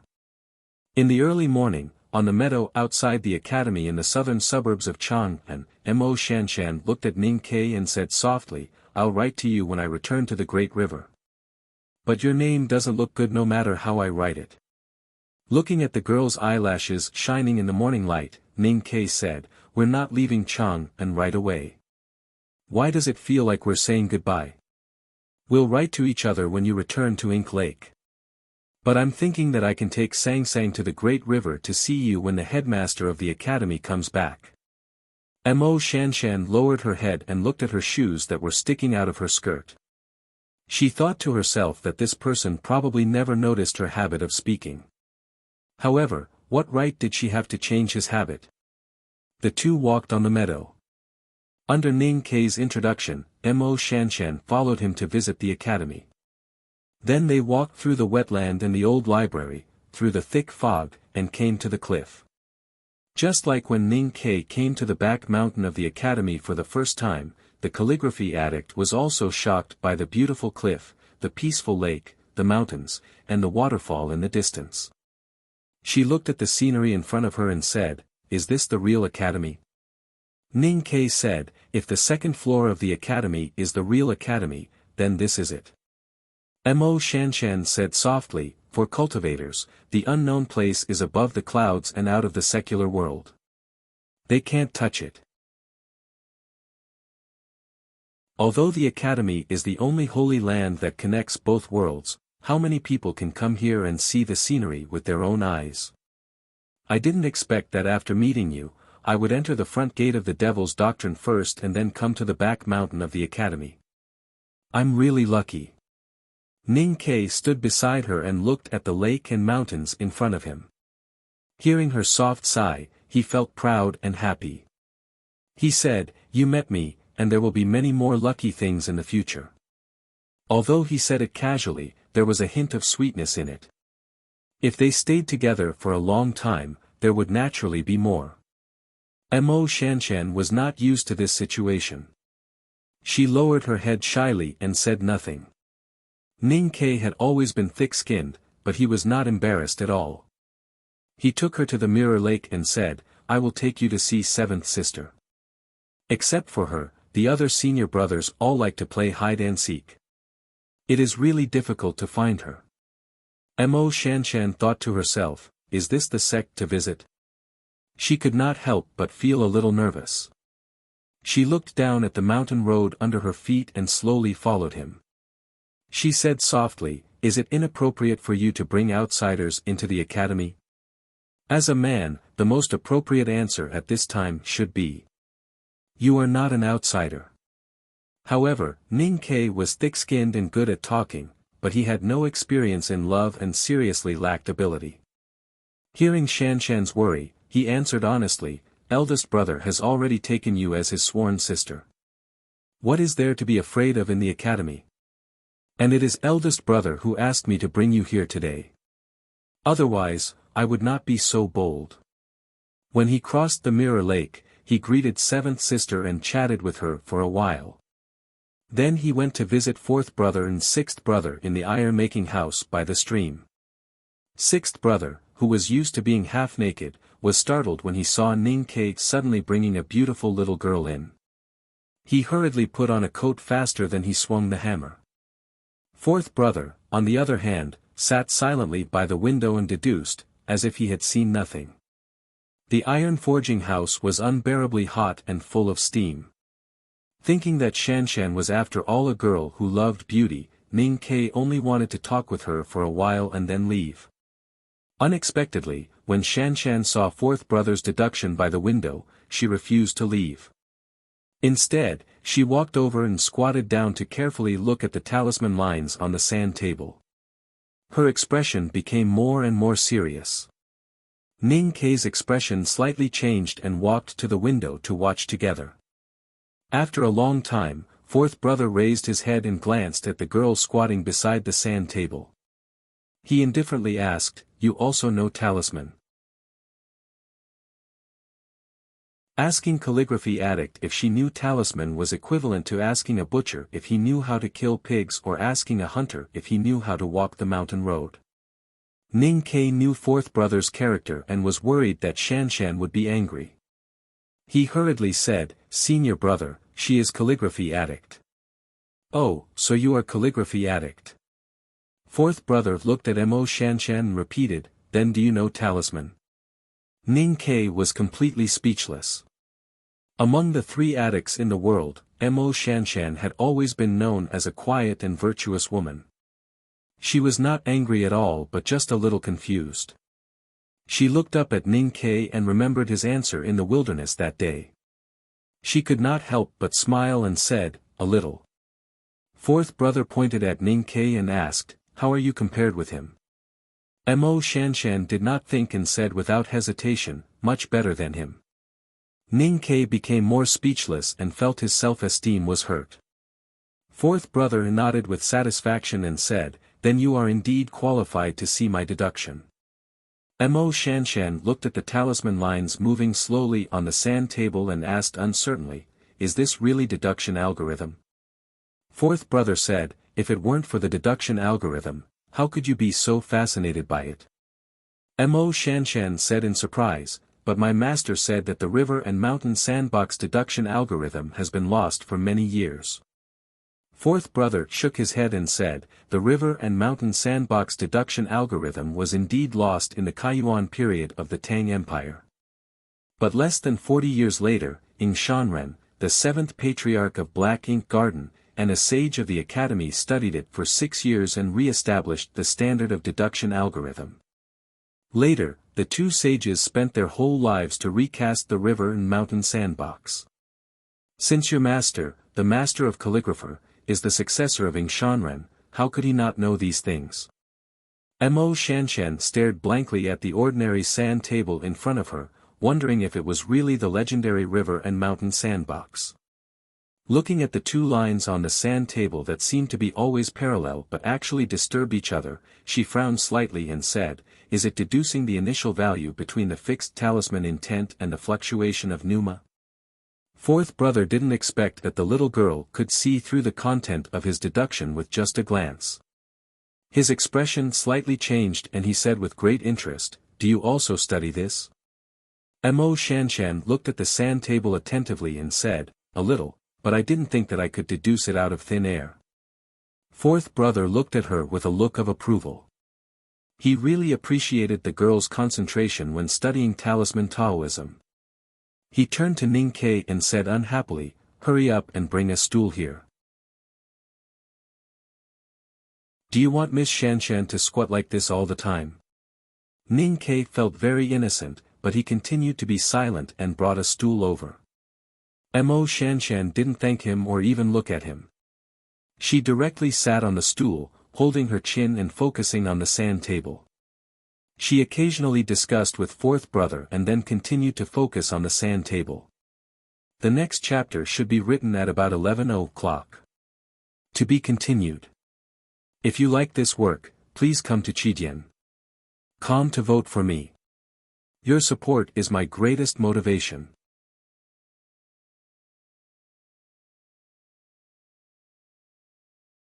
Chapter 354. Although Ning Ke was quite talented in talisman Taoism, he was still far away from fourth brother and Mo Shanshan in the aspect of cultivation. Moreover, he could not understand the content of the discussion between Mo Shanshan and fourth brother at his current state. He was bored standing by the window and found that no one was willing to pay attention to him, so he had to leave. Walking to the back of the iron-making house, he bowed down and washed his face with the stream water to sober up his mind. Then he sat by the stream and stared blankly at the slowly rotating water wheel. It was not because he felt lost after being forgotten, but because he was thinking about how he should continue after he said he liked her in front of the red wall in the snowy night 2 days ago. Obviously, Mo Shanshan's attitude towards him was as calm and indifferent as before, so he should not be too anxious. However, why did he always feel that he had forgotten something very important? "I heard that you brought the calligraphy addict to the academy." A voice suddenly rang out from behind Ning Ke, startling him. He looked back and was about to say something when he saw Chen Pipi walking towards him with his hands clasped behind his back. Because according to his understanding of this guy, Chen Pipi would definitely make fun of him if he knew that he had brought Mo Shanshan to the academy. He would never be as serious as he was now. Ning Ke said, "Don't think of using this to attack me. This is eldest brother's idea." Chen Pipi looked at the man standing beside him, facing the stream with his hands still behind his back. His round body actually had a bit of an imposing aura. Chen Pipi heard him say slowly, "Have you thought it through?" Ning Ke asked in surprise, "Think what through?" Chen Pipi looked at him and said seriously, "Think it through. You want to be with Mo Shanshan." Ning Ke said sarcastically, "Don't lose all confidence in women because you were bullied by Yi Hongyu when you were young, and then you want to break up all the couples in the world, okay? That's too pitiful." Chen Pipi was about to say something when Ning Ke suddenly leaned back and looked at the two hands behind his back. Seeing Chen Pipi's two hands, which were obviously more red and swollen than a pig's trotter, Ning Ke was shocked and gasped. He jumped up and asked with concern, "What's wrong with you?" Chen Pipi looked at the grass and wildflowers on the other side of the stream, and said slowly with endless vicissitudes, "When you came back with eldest brother that day, I complained about second brother to eldest brother." Ning Ke looked at him and nodded, saying, "And then?" Chen Pipi raised his hands, which looked like braised pork trotters, and said with a sigh, "Then, there was no then." Ning Ke looked at his hand and couldn't help shivering. He asked uncertainly, "Did second brother do it?" Chen Pipi nodded. Ning Ke said angrily, "How could second brother be so cruel? How can you beat people up for no reason?" Chen Pipi turned his head to look at him and said with slightly wet eyes, "Youngest brother, you actually dared to scold second brother for me. I'm finally sure that you are really a good person. However, second brother brought out the rules of the academy, so it can't be said to be without reason. I've also learned the academy's rules. Where is there such a rule that says you can't complain? But there is a rule that says you can't lie. Did you lie in the old brush pen shop that day? Well, actually, it wasn't a lie. It was just that I exaggerated a little when I said 11th brother ate flowers. How exaggerated is it? 11th brother didn't eat all the flowers he saw. He also picked the delicious ones to eat. Ning-Kei said incredulously, just because of this. Second brother punished you with the academy's rules. Chen Pippi looked at him sadly and said, second brother is a gentleman. He does things strictly according to the rules. Ning-Kei said with emotion, why do I feel that it doesn't make sense? Chen Pippi looked at him and said seriously, remember, as long as the headmaster of the academy and eldest brother don't have any objections, then the only one who is qualified to be reasonable in the academy is second brother. Only his words are reasonable. Ning-Kei nodded to show that he had kept this truth firmly in his heart. Then he gently patted Chen Pippi's shoulder to comfort him. He thought that it was not necessarily safe to stay in the back of the mountain of the academy. In this way, he felt much better when he thought that he was thrown into the secular world to fight for his life. At this moment, Chen Pippi's body suddenly stiffened. Then he broke away from Ning-Kei's hand and turned around without hesitation to run along the stream to the depths of the back of the mountain. His chubby body was like a falling leaf, and he instantly disappeared in the dense forest of the mountain. No trace of him could be seen. Ning-Kei stared blankly at the place where he had disappeared, thinking that he was indeed a genius with the highest state among the younger generation. His physical strength was obviously terrible, but he could float away by borrowing the chi of heaven and earth with a wave of his academy uniform. I heard that you brought the calligraphy addict to the academy. Another voice suddenly sounded behind Ning-Kei and asked the same question. But his reaction was very different from before. First, his body slightly stiffened, and then he quickly turned around and bowed to the ground. He answered very respectfully, second brother, this is eldest brother's idea. But I do want to bring her around. Second senior brother nodded. Ning-Kei straightened up and forced himself not to look at the ancient crown on second brother's head. He looked calm, but in fact, his academy uniform was already dripping with sweat. He knew that he was right to add the last sentence. Otherwise, second brother would mistakenly think that he was using eldest brother's name to suppress him.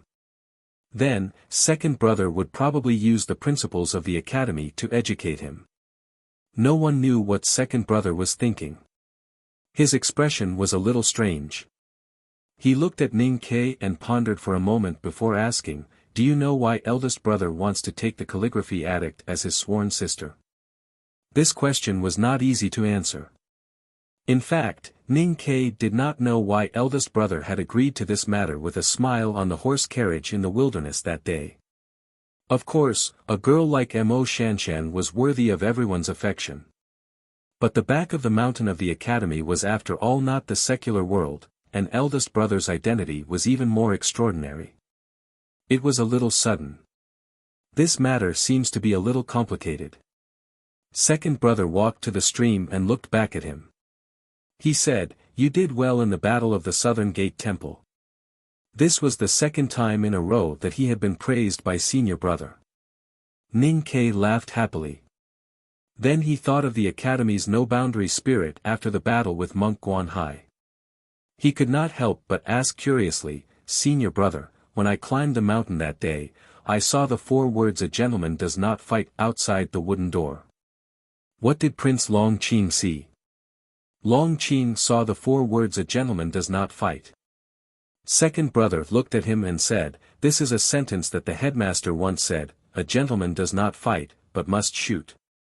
Since Long Qing wanted to fight with you, it was natural that he would be shot to death by you.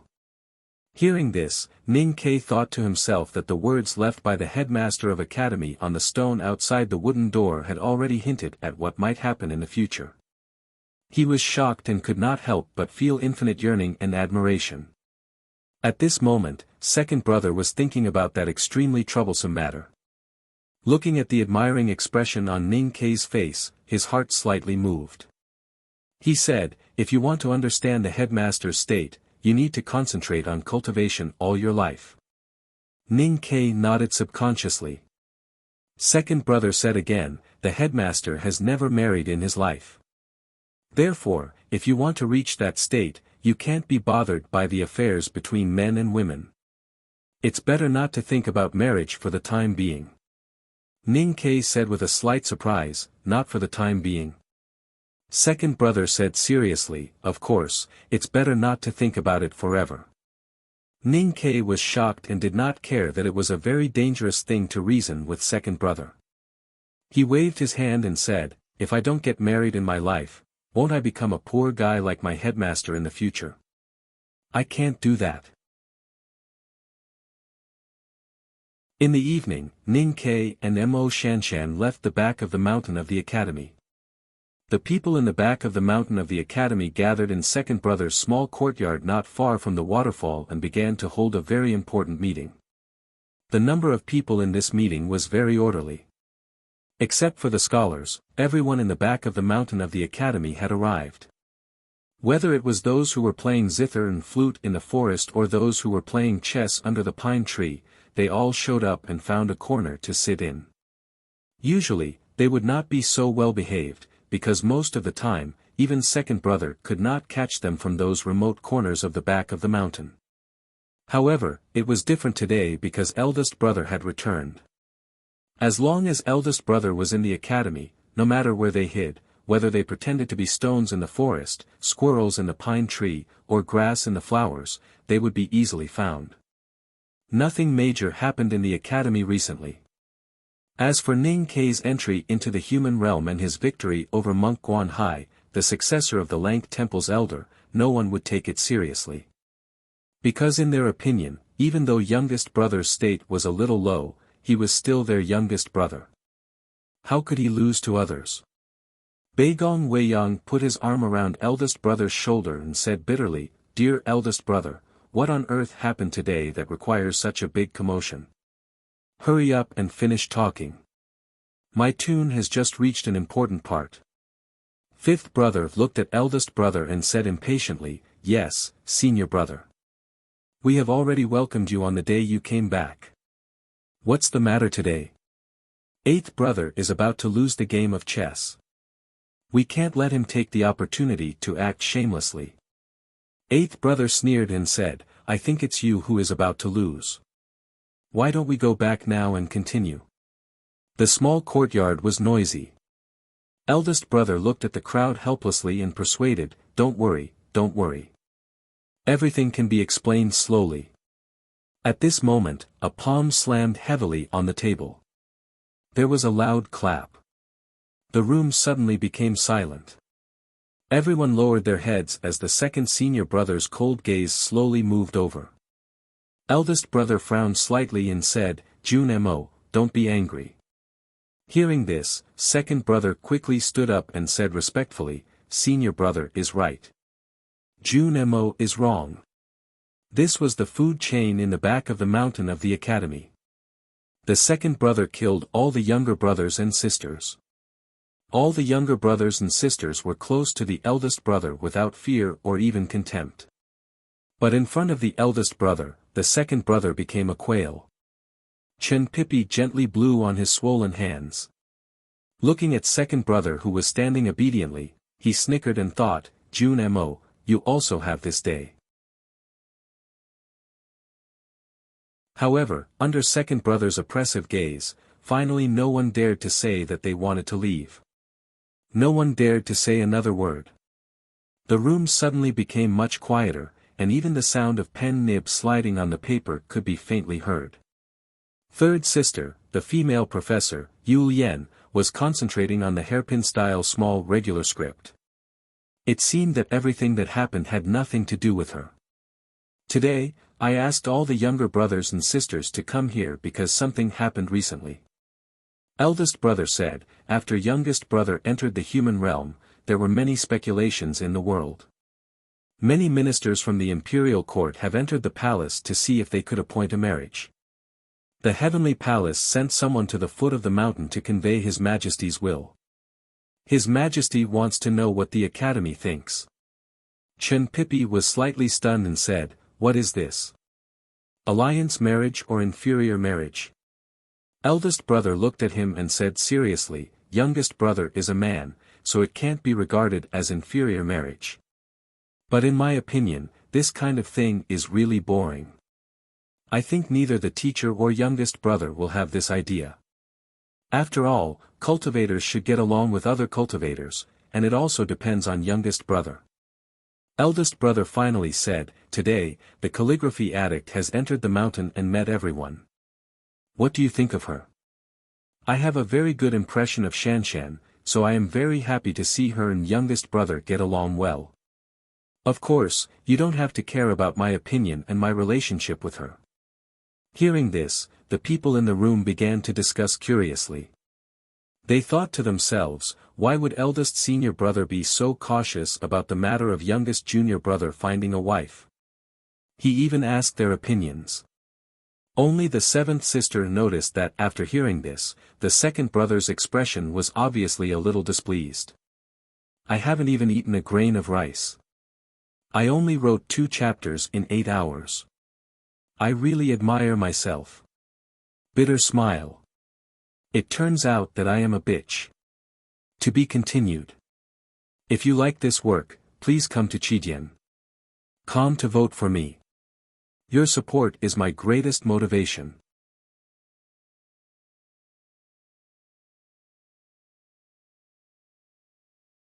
Chapter 355. As if to make a footnote to eldest brother's words about the harmony of the zither and the harp, 10th brother Shiman Buhua lightly plucked the zither strings, and 9th brother Beigong Weiyang lightly tapped the flute with his fingers. The sound of the zither resounded in the room like flowing water, and along with the sound of the music, everyone was enthusiastically discussing. Ning Ke and Miss Situ from Yunhui General's family are very close. If the palace wants to appoint a marriage, it will probably be her. But old Chancellor appreciates Ning Ke's calligraphy, so Jean Wuxia is also possible. But if you look back carefully, Princess Li Yu also had a lot of contact with him, and their relationship is very close now. Why do I always feel that appointing a marriage is very disgusting? Whether it is called a marriage or a prostitute, it always feels that youngest brother is sold to the House of Red Sleeves, and there is no Mistress Jian in those mansions. Ha ha ha ha. It's not as despicable as you think. According to eldest brother's intention, he just wants to avoid publicly refuting His Majesty, so he wants to settle the marriage for youngest brother before the palace does. Speaking of which, there hasn't been a happy event in the back of the mountain for so many years, so it's time to have one. But I haven't seen the calligraphy addict mentioned by eldest brother, so I don't know whether she is good or bad. Youngest brother is an orphan, so we, as his senior brothers, should think more about him. Since she is from the Great River Kingdom, she must live in the Ministry of Rights. Should we go to Chang'an City together tomorrow to take a look for youngest brother? Take a look. She is a girl, not an old thing. Fifth brother, I remind you that the calligraphy addict is the successor of the master of calligrapher Wang, and her state of cultivation is not weaker than yours. You have been playing chess every day these years and have been slacking on your cultivation. I'm afraid you are no match for her at all. If you annoy her, be careful of entering Chang'an City and not being able to come out. Eldest senior brother shook his head as he listened to the idiotic words of these people. Seventh sister swept the leftover melon seed peels into a small basket, looked up at his expression, and said with a smile, I think the calligraphy addict is not bad. Her little face is quite round. If you marry her, it should be comfortable to pinch her face every day. When Chen Pipi heard this, he thought of the torture he had suffered under seventh sister's slender fingers all these years. He subconsciously raised his hand to cover his chubby cheeks, but he forgot that his hand was injured. The pain made his brows scrunch up. Holding a cup of tea, the sixth brother said honestly, there's enough steam in the smithy. That girl's temperament is very rare, and I think she's not bad. Fourth brother nodded and said, it's good that there's finally someone in the back mountain who really understands talismans. Beigong Weiyang and Shiman Buhua looked at each other, put down the zither and flute in their hands, and said with a smile, it's good that everyone is good. Since everyone says the calligraphy addict is good, we will naturally say the same. Ever since Ning Ke returned to Chang and from the wilderness, the rumors about him and Mo Shanshan, the calligraphy addict, had spread. People in the back of the mountain of the academy also knew a little about it. Thinking that they were originally in love with each other, and with eldest brother's suggestion, everyone who had seen the calligraphy addict agreed, it was naturally a good thing. It seemed that the marriage of the youngest brother at the back of the mountain of the academy would be settled in this way. However, at this moment, a voice rang out from within the house. Not good. Seventh sister frowned slightly. Everyone looked at second brother in surprise. They did not expect that he would object. It should be known that second brother respected eldest brother the most in his life. Over the years, as long as eldest brother said something, he would absolutely do it without hesitation. Seventh sister looked at him and said sarcastically, what do you know about the love between a man and a woman? There was no extra emotion on second brother's face. He just slightly lowered his head and looked at the shadow of his ancient crown in front of him. Eldest brother looked at him and asked calmly, what's wrong with the calligraphy addict? I'm not saying that the calligraphy addict is not good. After a long silence, second brother said, it's just that if youngest brother must marry, there's a better one. Eldest brother looked at him quietly and asked, then who is it? Second brother slowly raised his head and looked straight into his eyes. He said slowly and firmly, Sang Sang. There were several senior brothers in the back of the mountain of the academy who did not know who Sang Sang was. They asked Chen Pipi and found out that in second brother's eyes, Ning Ke's little handmaiden was actually a better choice than the calligraphy addict. Fourth brother said, the academy has never been a boring place to judge people based on their status.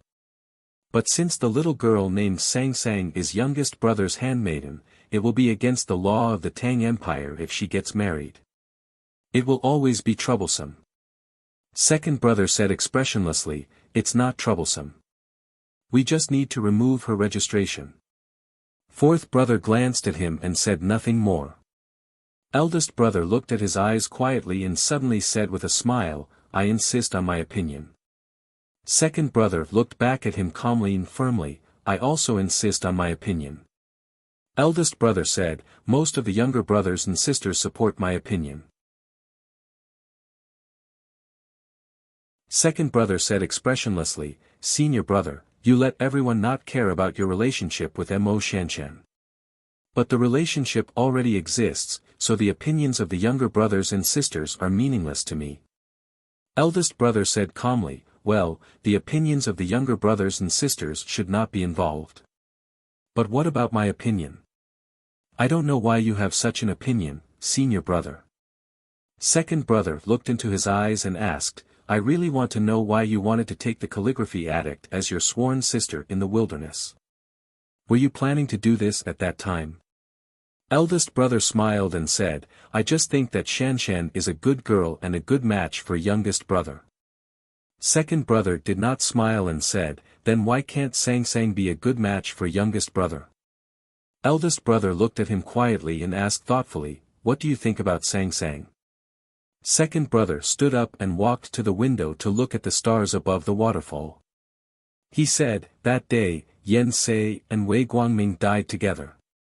When Pippi and I climbed the mountain, we saw a little girl kneeling on the ground and holding the ashes. That little girl was Sang Sang. I think she is a good girl and I know that she will be with youngest brother. It was so quiet in the room that only the sound of the soft tip of the brush brushing the paper could be heard. In this silence, Chen Pippi's nervous voice suddenly sounded, I also think Sang Sang is good. Eldest brother smiled with a complicated expression and looked at him. He said, what do you think about her? Chen Pippi thought for a moment and said seriously, I can't tell, but I think she is good in every way. Eldest brother was slightly stunned and then shook his head and murmured, good in every way, good in every way. Eldest brother was naturally the leader of the back mountain of the academy. He was gentle and clean, so all the younger brothers and sisters were willing to be close to him. They were not afraid of him and were willing to listen to him. However, second brother was the rule of the back mountain. All the younger brothers and sisters were afraid of him and did not dare to oppose his opinion. In the past, it was easy for people in the back mountain to deal with second brother. Anyway, everyone listened to second brother, and then second brother had to listen to eldest brother. But they had never encountered such a situation. I think what second brother said seems to be reasonable, although I don't understand what is holding the ashes. Then what eldest brother said doesn't make sense. You can't say it like that. Both senior brothers have a point. My state of mind is not clear enough. How can I think of such an important matter more thoroughly than the two senior brothers? Therefore, whether it is eldest senior brother or second senior brother's words, I will just do as they say. Whichever girl they think is more suitable will be the most suitable. His deliberate interlude did not lighten the atmosphere in the room. Instead, it became a little awkward because of the silence of the two senior brothers. So the room became dead silent again. Eldest brother looked at second brother and said seriously, younger brother, there are many things you don't know. Second brother looked at him and said, there are indeed many things I don't know. I don't know why you are hostile to Sang Sang. Is it because she is the successor of the great divine priest of light or something else? Senior brother doesn't want her to be with youngest brother at all. But senior brother, have you ever thought that this is unfair to the little handmaiden? After a long silence, eldest brother said calmly, I have no hostility to Sang Sang. But I admit what you said. I really don't want youngest brother to be entangled with her for the rest of his life.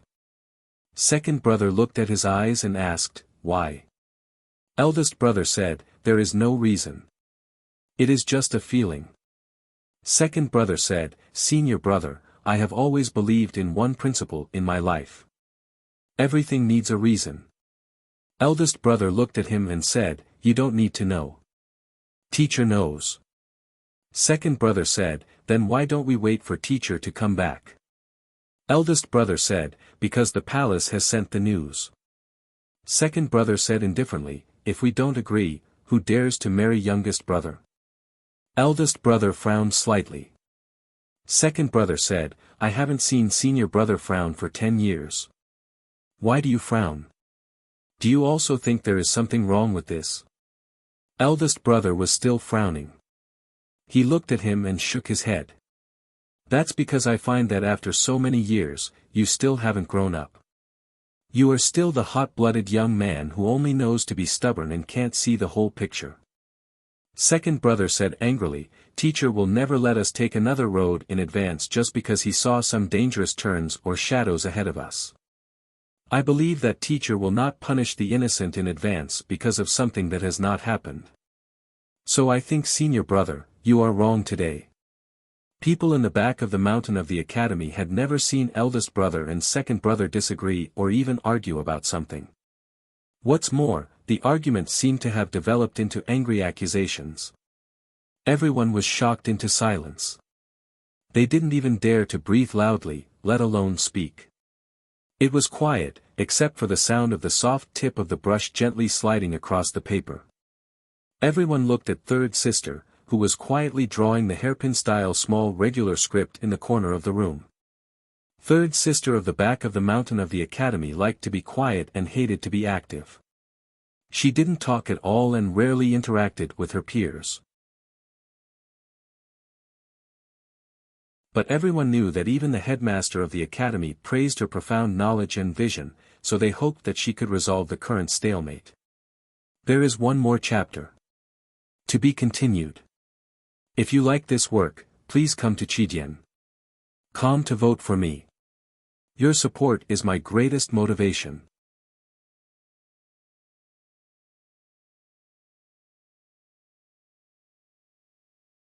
Chapter 356.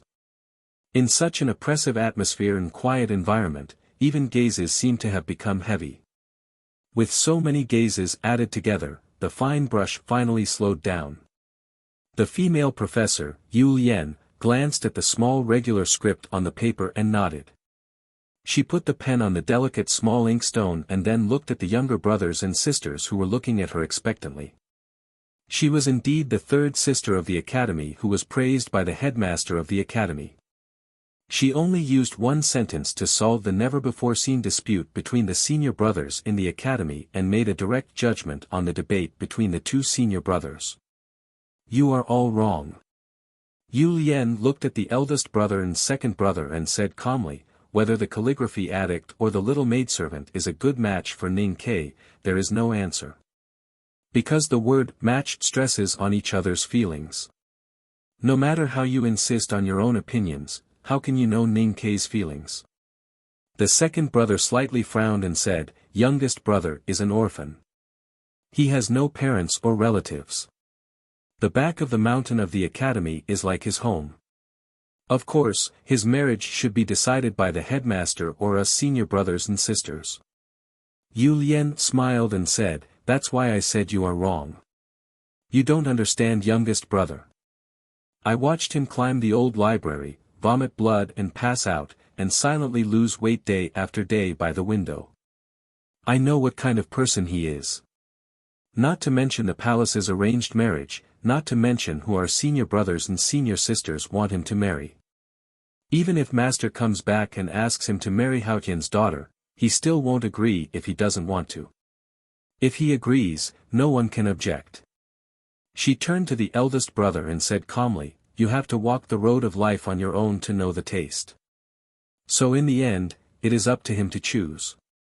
No matter what he chooses, the price he will pay for it belongs to him, and he must learn to bear this price." I believe the headmaster will also hold the same view.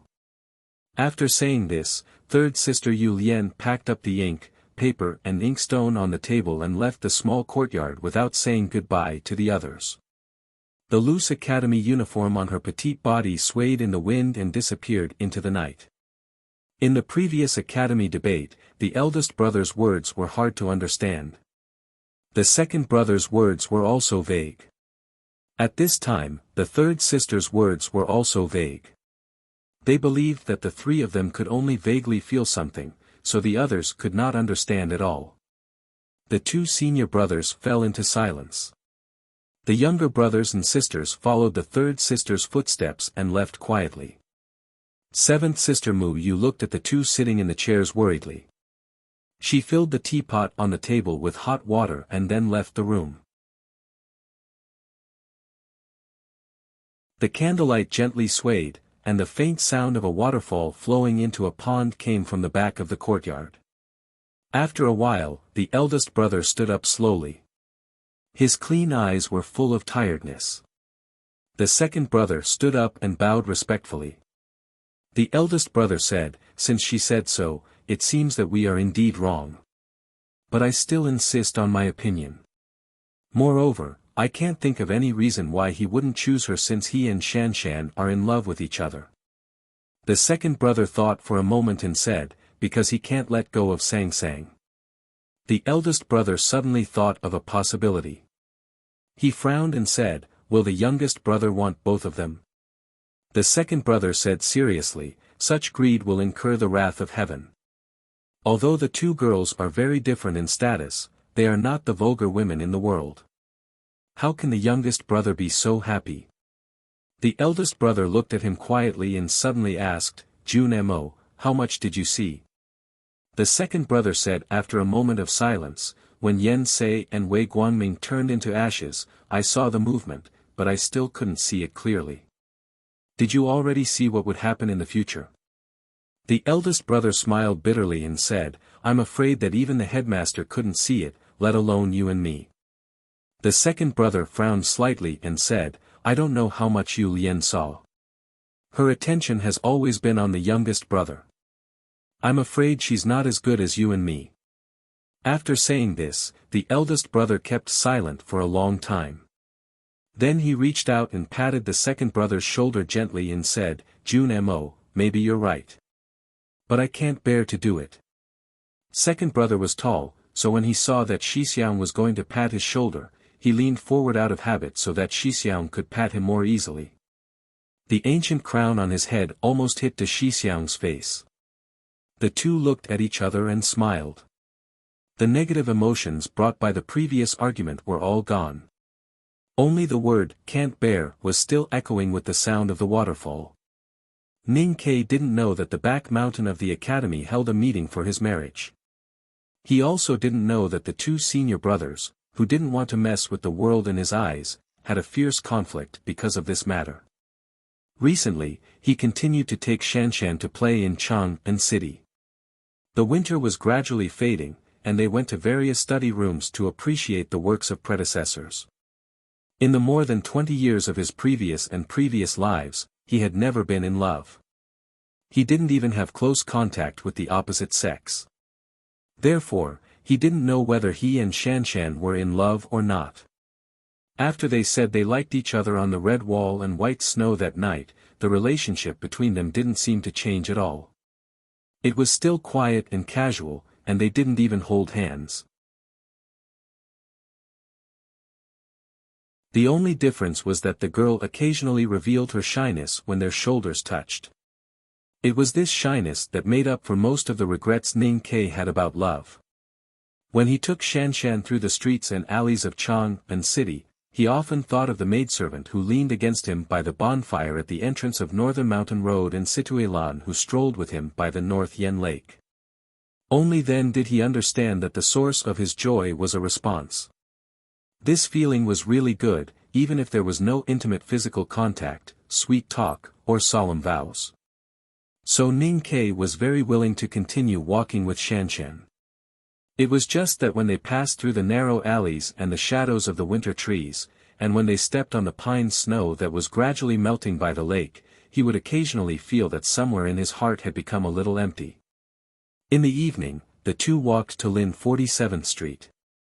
Standing under the locust tree at the entrance of the alley, Ning Ke invited Mo Shanshan again, come in and have a seat.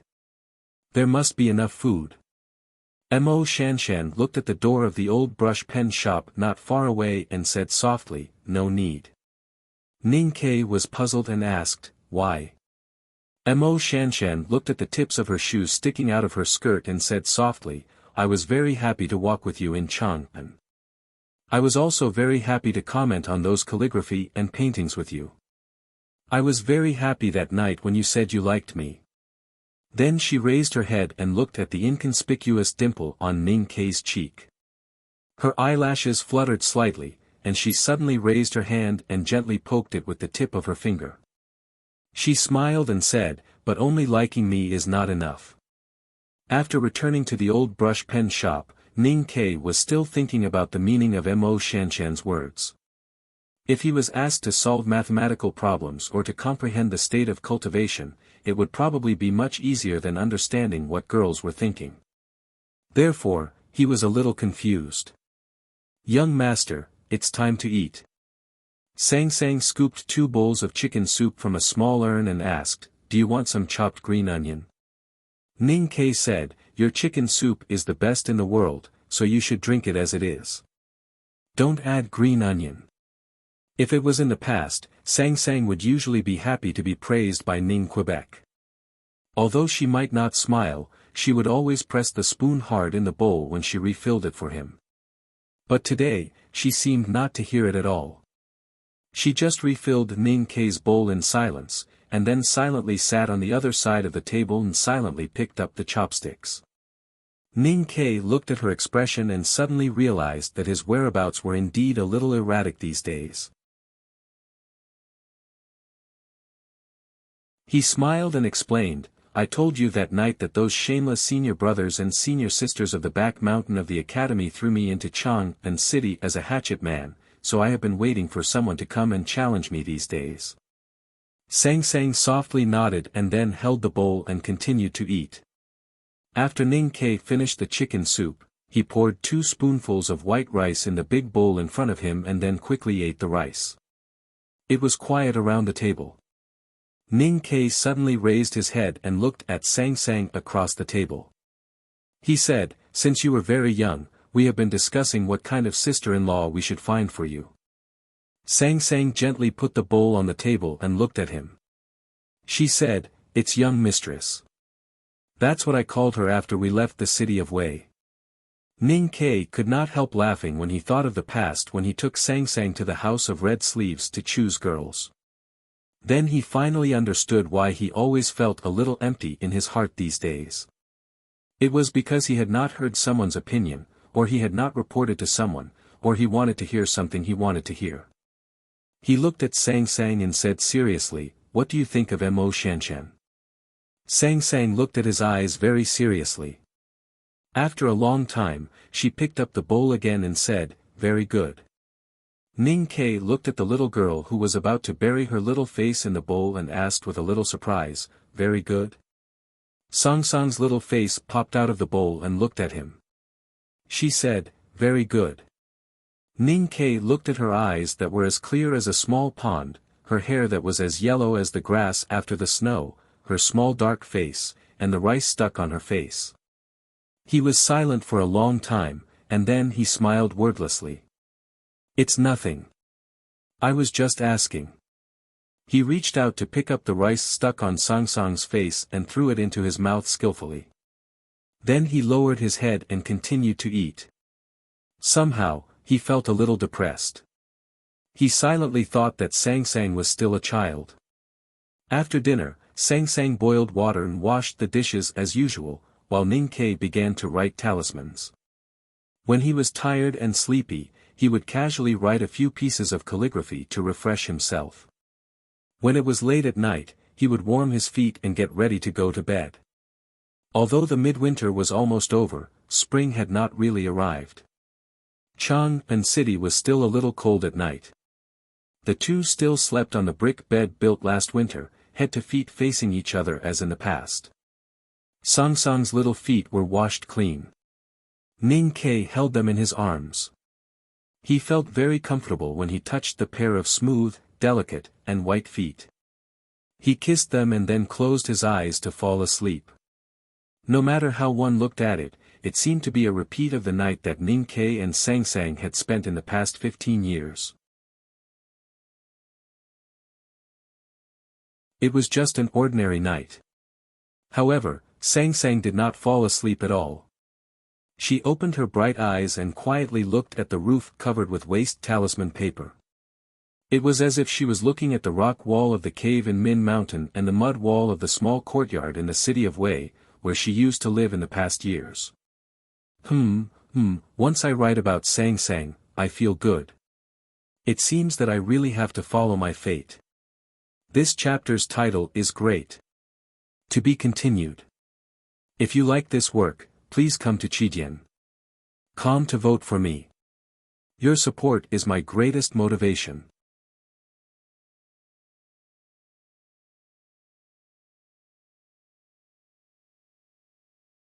Chapter 357. In the middle of the night, before the rooster crowed, Sang Sang got up quietly.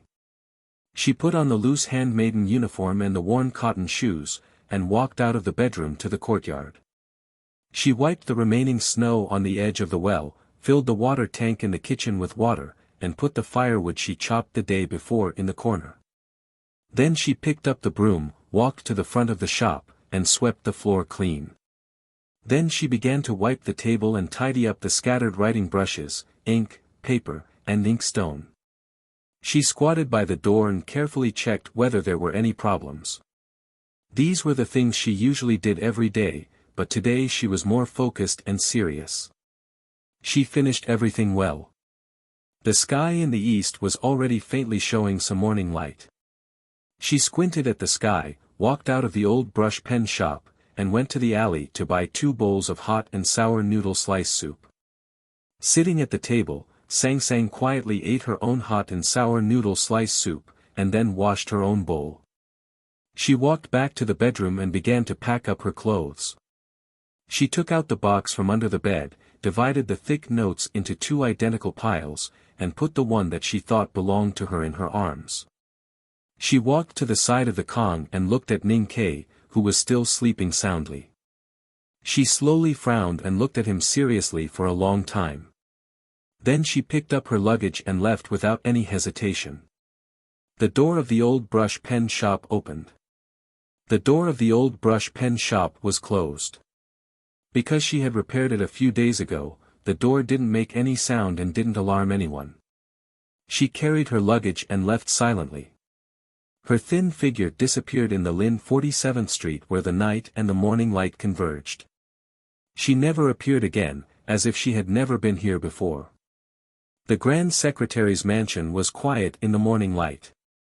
The dark and heavy door was closed tightly. The servant sweeping the floor outside deliberately controlled the friction between the broom and the ground. The towering winter trees in the mansion were silent. Sang Sang carried her luggage and walked to the door of the Grand Secretary's mansion. She said a few words to the vigilant servant, and then ignored him. She frowned and walked to the closed door and began to knock. It was unclear if it was because she was in a bad mood that day, but her small fists contained a great deal of force. Her fists landed on the thick and heavy door of the Grand Scholar's manor, giving off a loud and muffled thud, sounding like the beating of a war drum. The sound of knocking on the door, which sounded like a war drum, woke up the people in the Grand Secretary's mansion. Curses and displeased inquiries could be vaguely heard behind the door. The servant who was sweeping the floor outside the Grand Secretary's mansion was scared to death. He quickly ran to the back of Sang Sang and was about to drive away this wild girl who came out of nowhere. However, the door was opened at this moment. "Second butler, I really didn't expect this wild girl to be so bold," the servant said with a sullen face. The sleepy second housekeeper rubbed his eyes and looked at the little handmaiden in front of him with a face full of displeasure. He waved his hand and was about to order someone to drive her away. However, he suddenly felt that this little handmaiden was a little familiar. He subconsciously rubbed his eyes again and finally woke up. He remembered the matter that had spread around the manor a few days ago. You are. Xiao. Xiao, because they got up in a hurry, Grand Secretary Xing Jing and his wife were both wearing casual clothes. Not to mention washing up, even their hair was a little messy. However, when they looked at the little girl standing quietly in front of them, their emotions were even more chaotic. Sang Sang tightened the bundle on her right shoulder and looked down at her little shoes sticking out of her skirt. She said, "That day, you said that I was your daughter." Mrs. Zheng nodded repeatedly, her face full of surprise. If it weren't for the Grand Secretary supporting her, she would have fainted on the ground in happiness. Sang Sang continued to look at the tips of her shoes. After a moment of silence, she said softly, "When I was a child, I heard. He told me about the law of the Tang Empire. Before marriage, the husband and wife have the responsibility to raise the children. That day, you asked me to move to the Grand Secretary's mansion. If it is to fulfill the responsibility stipulated by the law of the Tang Empire, can I move here?" "Of course you can." Mrs. Zheng held her hand in surprise and said, "This is your home. Of course you can come back to live." Grand Secretary Xing Jing looked at the dark and thin little girl in front of him. He was happy but also confused. He thought of the day when he and his wife went to the shop to beg her to come back, but she refused and said that she wanted to live with her young master. As the Grand Secretary of the Imperial Court, he certainly knew what had happened after Ning Kei returned to Chang'an. He wondered what had happened to make her willing to come back and be his daughter. After all, he was the Grand Secretary of the Imperial Court and an elder who paid attention to the dignity of a father. Since Xing Jing had already confirmed that Sang Sang was his daughter, he naturally asked her directly. Sang Sang raised her head and looked at the couple in front of her. She said seriously, "I don't like him anymore, so I don't want to live with him." Grand Secretary Zheng frowned slightly. He remembered that the Empress had reminded him and his wife not to break off their relationship. After a moment of silence, he said, "After all, you have been together for many years. Not to mention the relationship between master and servant, you have helped each other in the past. Even if you want to move back to the Grand Secretary's mansion, it seems that you should inform Ning Ke first. Sang Sang glanced at him and suddenly turned to walk out of the Grand Secretary's mansion. Mrs. Zhang was shocked. She hurriedly grabbed her and said in a trembling voice, "What's wrong?" Sang Sang looked at Grand Secretary Zhang quietly and did not speak. Mrs. Zhang was extremely flustered. She glared at the Grand Secretary and said angrily, "Don't talk nonsense if you don't know how to speak human language. If you make my poor child disappear again, I will not let you off." The Grand Secretary's mansion had always respected his wife. Although Xing Jing did not think that what he had said was wrong, he was even more angry that Sang Sang ignored him as a father. But under his wife's murderous gaze, he could only shut up. Sang Sang looked at Mrs. Zhang and said, "I will live with you, not him." Mrs. Zhang was overjoyed and said, "As you wish. I will immediately ask someone to move your father's things to the study." When Ning Ke got up, he did not see Sang Sang. He put on a coat and walked to the courtyard to call for her. Sang Sang did not reply, so he stretched and walked to the kitchen. He found that Sang Sang did not light a fire or boil water. He could not help but shake his head. He walked to the front bed and saw the bowl of sour noodle slice soup on the table. "How can I have breakfast without brushing my teeth?" He looked at the bowl of sour and spicy noodle slice soup and thought with a frown. He had been used to a pair of small hands bringing a bowl of water and dental tools to him after he got up. Suddenly, he felt a little unaccustomed to having no one to serve him one day. "Even if you are in a hurry to go out and buy the freshest bowl of soup, you have to help me wash my face and brush my teeth before you go out." Something's wrong. I've already bought the noodle soup. Where did you go?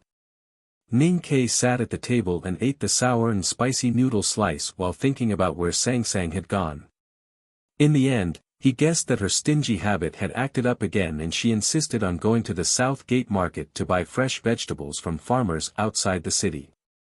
It's only 2 or 3 copper coins cheaper. Is it worth it to get up so early in the morning and travel so far? After eating the sour and spicy noodle slice, Ning Ke laughed at someone as he walked back to the backyard with the dirty bowl. He threw the bowl beside the stove and felt a little sleepy, so he went back to sleep. He woke up again when the sky was bright. He rubbed his eyes and walked out of the house in his slippers. There was still no movement in the front bed or the backyard. He could not help but shout angrily, "Where is the hot water? Are you going to let me go out?" No one answered him. It was quiet in the front and backyard of the old brush pen shop. Ning Ke was startled and walked to the kitchen. The dirty bowl was still on the edge of the stove and the stove was still filled with cold smoke. There was no firewood or fire, so it was naturally impossible for there to be any hot water. He walked to the wall of the courtyard and looked at the neat pile of fine firewood.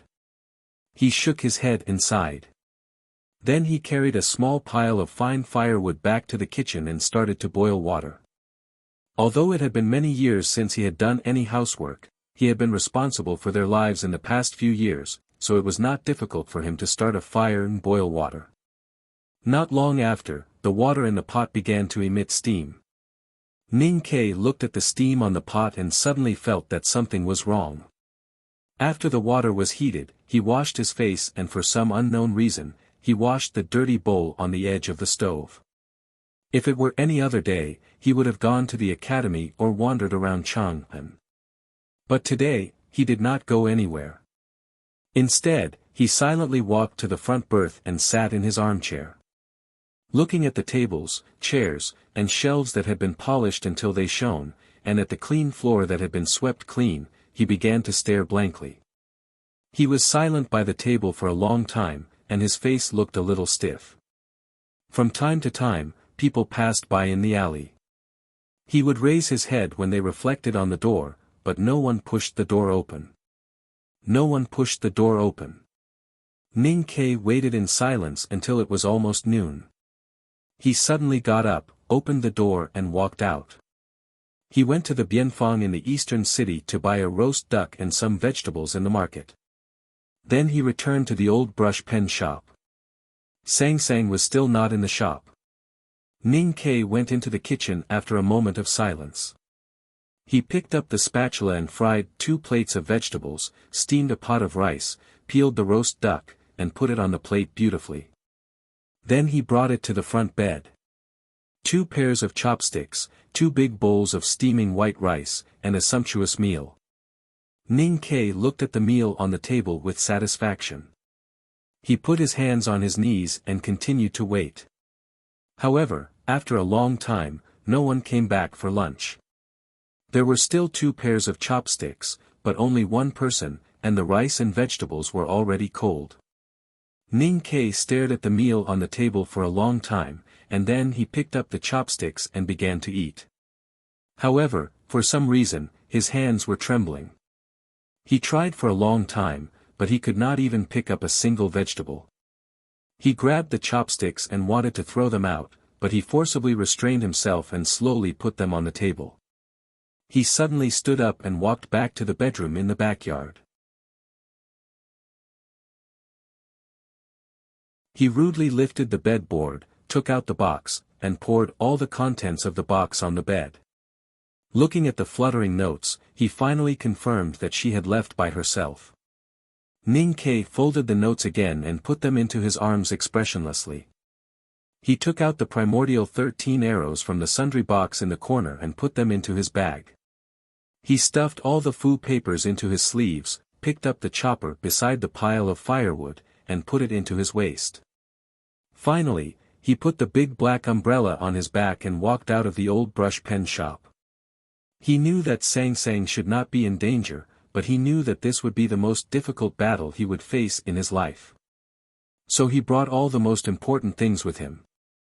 It seemed that this was the only way to comfort himself, that he would be able to find the most important thing in his life. If he could not find it, then there was no need for him to come back. This is the last chapter for today. The speed will slow down in the next few days. Everyone should know the reason. I'm writing the most important part of the plot. This kind of plot makes me nervous and vigilant, and I have to write it above 95 points to live up to my original intention of writing this book.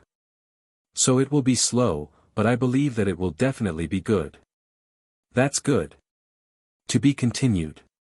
If you like this work, please come to Chidian.com to vote for me. Your support is my greatest motivation.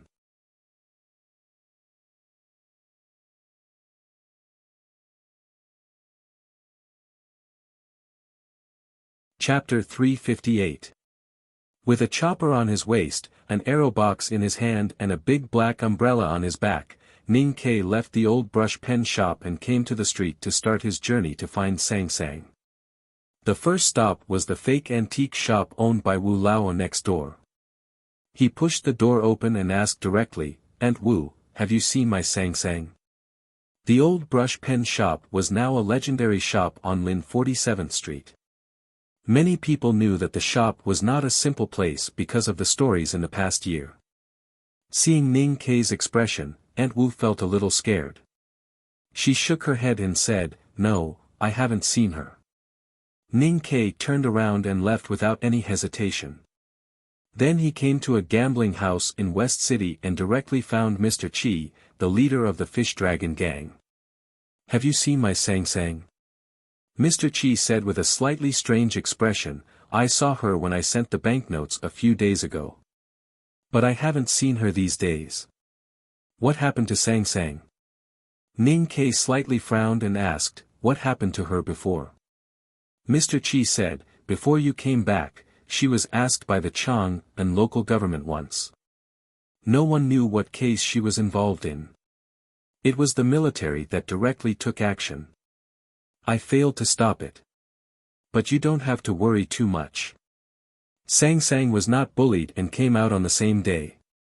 Maybe the academy sent a message." Ning Kei didn't know about this. After a moment of silence, he thought it was more important to find her first. He looked at Mr. Chi and said seriously, ask the gang to look for her in Chang'an City. I owe you one. Mr. Qi said, don't worry. As long as she is still in Chang'an City, I will definitely find her. Ning Ke was a little relieved. He thought that the Fish Dragon Gang was the biggest gang in Chang'an City and had the backing of the government. There were countless members in the gang, and they were densely scattered in the streets. No matter where Sang Sang hid, he would definitely find her. But then he thought that it had been a long time since the morning. What if Sang Sang had left Chang'an City? So he went to the palace. Seal the city gate of Chang'an City. Ning Ke, are you crazy? Even the Prime Minister wouldn't dare to do such a thing. Even if you kill me, I can't do anything about it. I don't have that power, and I don't want His Majesty to think that I'm plotting a rebellion.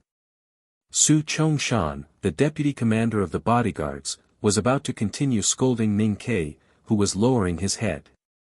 However, he was deterred by Ning Ke's murderous aura and hurriedly comforted him, don't worry. I'll send a letter to the Chang'an local government to find him for you. Is that okay? Ning Ke looked up at him and said, the Chang'an local government doesn't have enough people.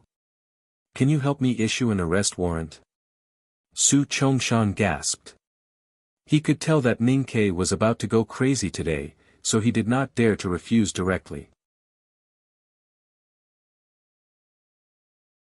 He explained in a low voice, your little handmaiden did not commit any crime. How could the Ministry of Penalty issue an arrest warrant? Ning Ke took out a small portrait from his arms and put it on his chest. He said, I'll report it now and say that she stole more than 10,000 taels of silver from the master's house. This should be enough for the Ministry of Penalty to issue an arrest warrant, right? Su Chongshan took the portrait and looked at it.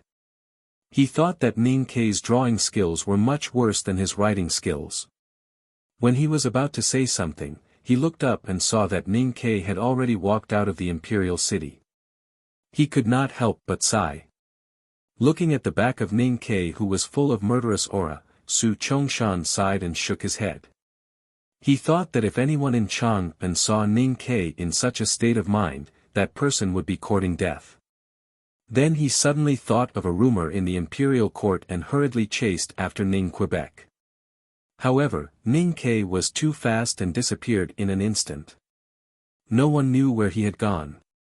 After the imperial court and the Fish Dragon Gang blocked Sang Sang's escape route, Ning Ke continued his search in Chang'an. He went to the morning market in the south of the city, to Chenjinji Cosmetic Store, to the building of Pines and Cranes, and to the House of Red Sleeves, but he still could not find Sang Sang.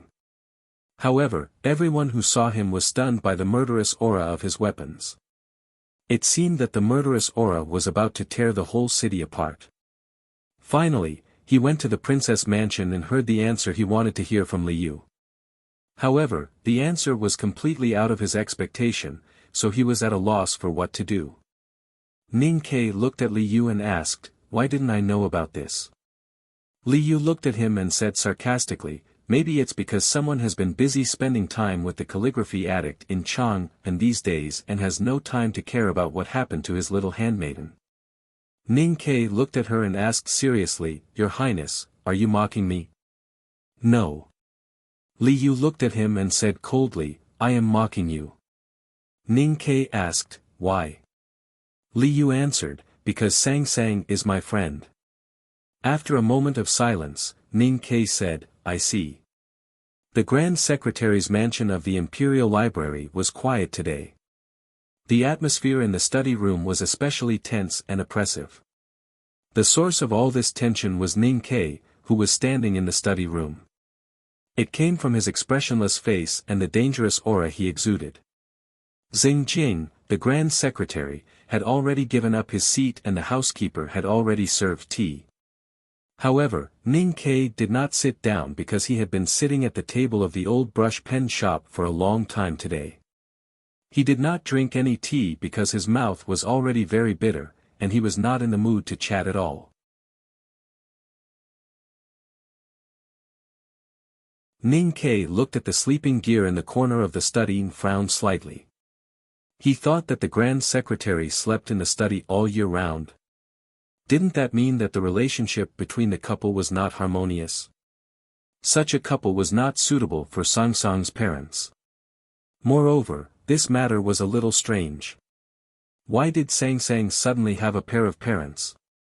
In the past 10 years, he had never thought about what would happen to Sang Sang after she found her biological parents. Therefore, he felt a little strange and strangely nervous now. First of all, I want to know if Sang Sang is in your mansion. He asked. Xing Jing nodded and said with a smile, since she has recognized her, she should come back to live. Ning Ke asked directly, you said that she is your daughter. Do you have any evidence? Xing Jing said sincerely, to be honest, I do not have any solid evidence. But as the saying goes, mother and daughter are connected. My wife remembers some of Sang Sang's characteristics, and the timing matches. Therefore, I think this matter is definitely true. Ning Ke raised his head and said, please forgive me for not being in the mood to argue with the Grand Secretary's wife about the evidence. I only came to your mansion to do one thing, and that is to take her back. Upon hearing this, Xing Jing slightly frowned. He thought that although Ning Ke's identity was extraordinary, he was a Grand Secretary of the Imperial Court. How could he allow Ning Ke to be so unyielding? He said unhappily, how can you forcibly separate your own flesh and blood? Since Sang Sang is my daughter, how can she still be your maidservant? After a moment of silence, Ning Ke said, we can discuss this matter later. But first, shouldn't you let me see her? After all, she is still my maidservant. Xing Jing frowned and said, according to the law of the Tang Empire, it is up to the Chang and local government to decide whether she is your maidservant or not. Ning Ke looked at him and said, Your Excellency, you'd better not forget that I am the head of the household. As long as I don't agree, no one can move her out. And if you have no evidence, I will still win the lawsuit in the Chang and local government. Xing Jing frowned even more. Before he had time to respond, the Grand Secretary's wife, who had been waiting beside him with a smile on her face and suppressed her anger, broke out in advance. She angrily rushed to Ning Ke, pointed at his nose and scolded, You are such an unscrupulous master. How can you let my daughter be your maidservant? Don't even think about it. Go to the Chang and local government for a lawsuit. My master is the Grand Secretary of the Imperial Library. He can just write a letter to the Imperial Library. Do you think that ugly Shangguan would dare to give my daughter back to you? Ning Ke was already at a loss when he heard that Sang Sang suddenly had another biological parent. He had some unspeakable fear in his heart. Now that he was scolded by the Grand Secretary's wife, his fear turned into anger. He looked at the woman in front of him and said in a low voice, Madam, you probably don't understand. I, Ning Ke, am the core disciple of the headmaster of the academy and a student of the second floor of the academy. I have sat in the imperial study and had tea in the princess's mansion. If you dare to write a letter to the Chang and local government, I can ask His Majesty to write a decree to investigate whether your excellency is corrupt or not. Hearing this naked threat, Grand Secretary Xing Jing suddenly changed his expression. He angrily slammed the table and stood up. He pointed at Ning Ke's nose and scolded, Young man, you are so unreasonable. Ning Ke was not moved at all. He looked at the couple and said calmly, The academy teaches us to use our fists. Grand Secretary, you should understand that if you push me too hard, I will directly burn down your mansion and hide in the back of the mountain of the academy. Where can you go to judge me then? At this moment, the bamboo curtain of the study moved and a thin figure walked out. You don't have to be afraid of him. The princess will definitely side with me, and he can't do anything if I want to come back to live. As for the academy, Mr. Second has promised me that he won't let him bully me. If he dares to burn down this mansion, I will complain to Mr. Second and Mr. Second will definitely burn him down. Sang Sang walked to Mrs. Zhang and said to Ning Ke expressionlessly. Ning Ke looked at her dark little face and was startled. Then he smiled with mixed emotions. He felt like he had flown out of the cliff and finally caught the pine tree. His legs suddenly became weak and he almost sat on the ground. From early morning to now, from the old brush pen shop to the Grand Secretary's mansion, he had gone to many places today. He was extremely nervous and exhausted, both mentally and physically. Now that he finally saw her, the nervousness and exhaustion relaxed into a feeling of collapse. It was good to see her. Because once he saw her, he would not be able to run away. At this time, Ning Ke finally relaxed and recalled the fear in his heart for the whole day. Thinking of that terrible feeling, he could not help but give birth to a flame-like anger, mixed with a completely inexplicable jealousy, and finally turned into countless words that gushed out. Not bad. You have found your biological parents and can fly now. Mr. Second. You even have a backer in the academy. I was scolded by Li Yu in the princess mansion. Do you want me to go back to the back of the mountain and be beaten by second brother before you can vent your anger? TSK, you are indeed the miss of the Grand Secretary's mansion. You actually dare to play the trick of moving the curtain and sending the beauty. It's a pity that you are not fair enough.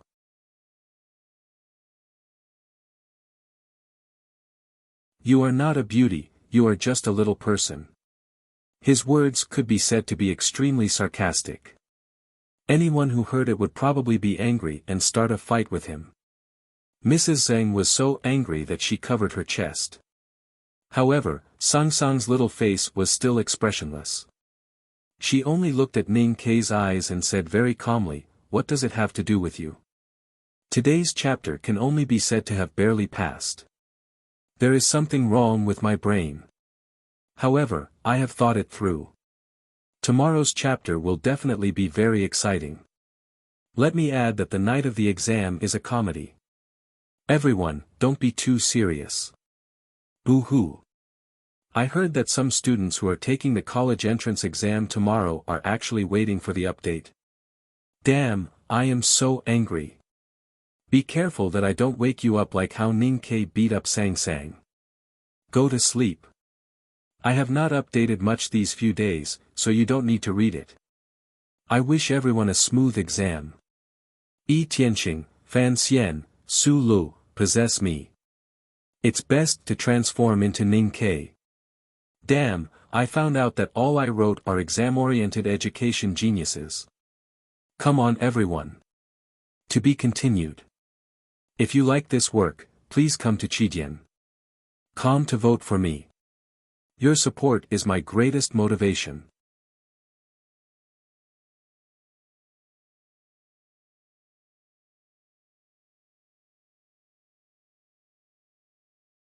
Chapter 359. Ning Ke had never hit Sang Sang since she was 4 years old. From that day on, he was always on the losing side in countless battles with Sang Sang.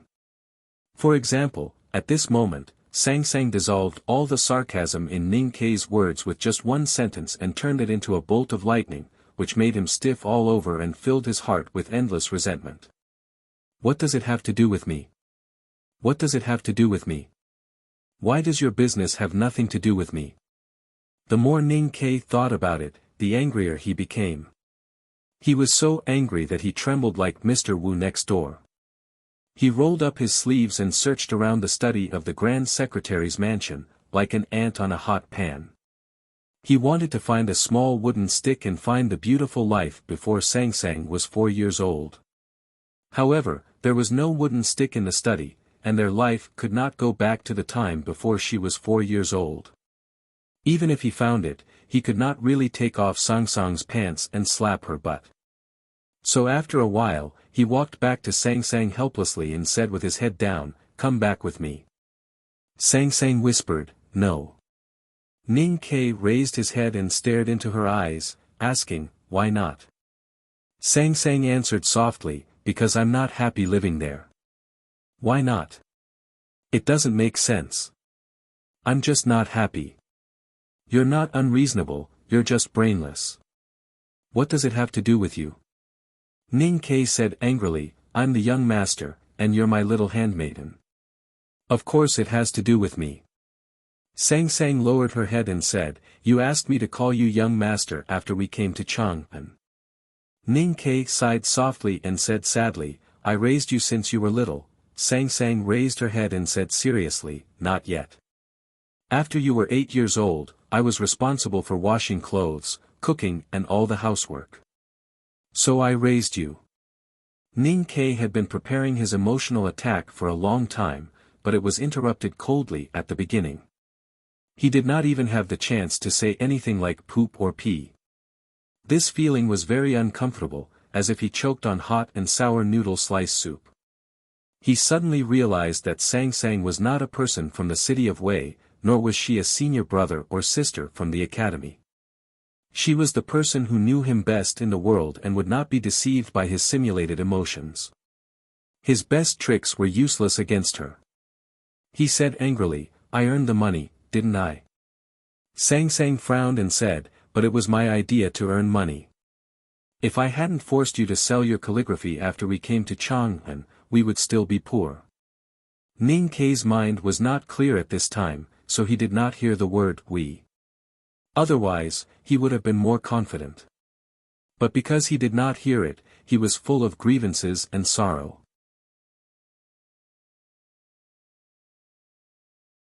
He thought about how hard he had hunted in Min Mountain, killed the horse gang at Shubi Lake, and risked his life to kill people with Chao Shao Shu.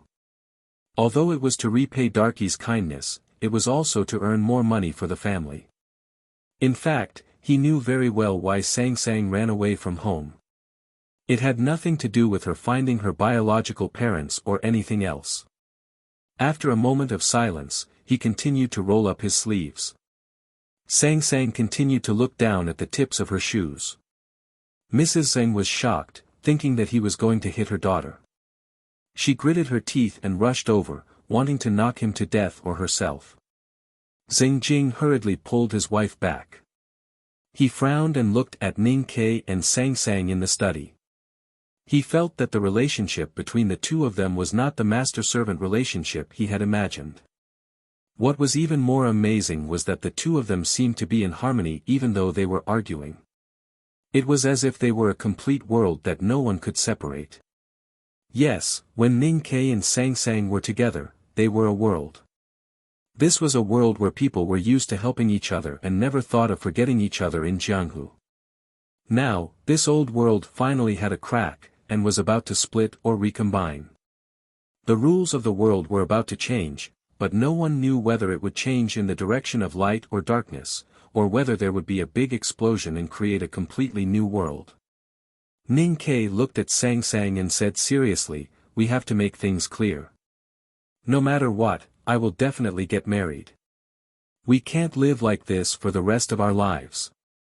Sang Sang looked at him and frowned slightly, as if she felt that he had said something wrong. "Sorry, I was too nervous and said it wrong." Ning Ke patted his head and said again, "There is no doubt that the two of us will live together for the rest of our lives." Then he continued, "But I still have to get married. I know that it will be hard for you to accept it for a while." "I understand how you feel now," Sang Sang suddenly asked, "You said that we will definitely live together for the rest of our lives." Ning Ke answered matter-of-factly, "Of course." Sang Sang said, "Then you will get married." Ning Ke nodded. Sang Sang said, "If you get married, you will live with someone else for the rest of your life. Then how will you live with me?" This was indeed a problem, but it was not a problem for the thick-skinned Ning Quebec. He answered with a smile, "Even if we get married, we can still live together for the rest of our lives." Sang Sang looked back at Zheng Jing's wife and asked, "Are there any ministers whose sons are not married?" Zheng Jing's wife had been shocked by the previous conversation between the two of them. As the wife of an official in the imperial court, she had never seen such a master-servant relationship.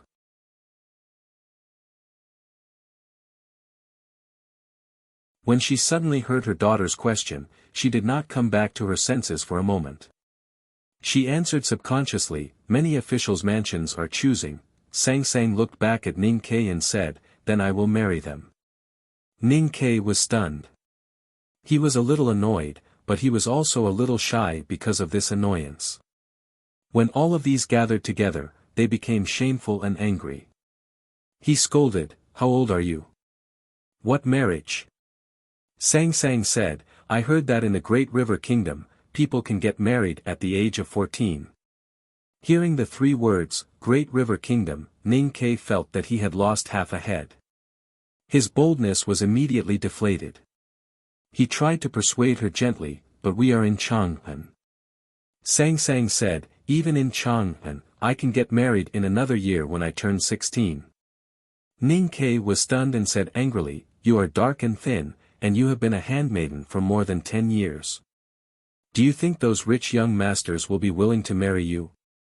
Sang Sang stared into his eyes and said, "I am the daughter of a first-class Grand Secretary, a friend of Her Highness, a disciple of the great divine priest of light, and Mr. Second of the Academy dotes on me. I have tens of thousands of silver notes in my hands. Why do you think those people are not willing to marry me?" Ning Ke trembled with anger and said, "It's okay if you don't mention the silver notes. Now that you mention them, I am so angry. You actually divided the silver notes. Do you really want to separate from the family?" Sang Sang reminded him, "We are discussing about my marriage." Ning Ke waved his arms hard and said firmly, "You are not allowed to marry." After he said these 3 words, the study of the Grand Secretary's mansion was silent. Xingjing and his wife had complicated expressions, while Sang Sang just looked at Ning Ke silently.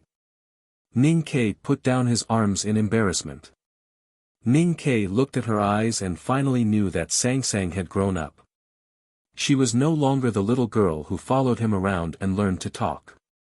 Once she grew up, she could not go back.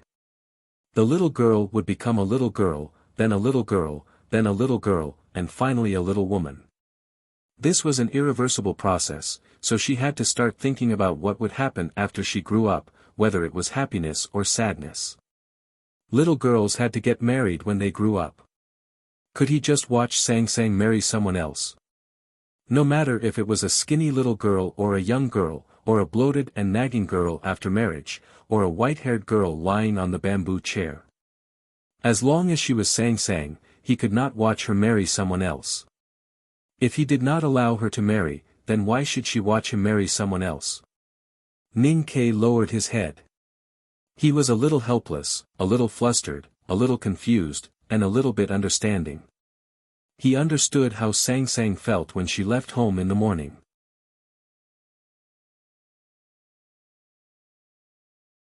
He understood how he felt. However, understanding was not enough. Ning Ke's body stiffened when he thought of another sentence he heard last night. He bowed to Xingjing and his wife respectfully and asked them to give him and Sang Sang some space to talk alone. Xingjing and his wife looked at each other and sighed as they walked out of the study. "I can't lie to you. I really like her." Ning Ke looked at Sang Sang, who lowered her head and said, "You don't have to ask me.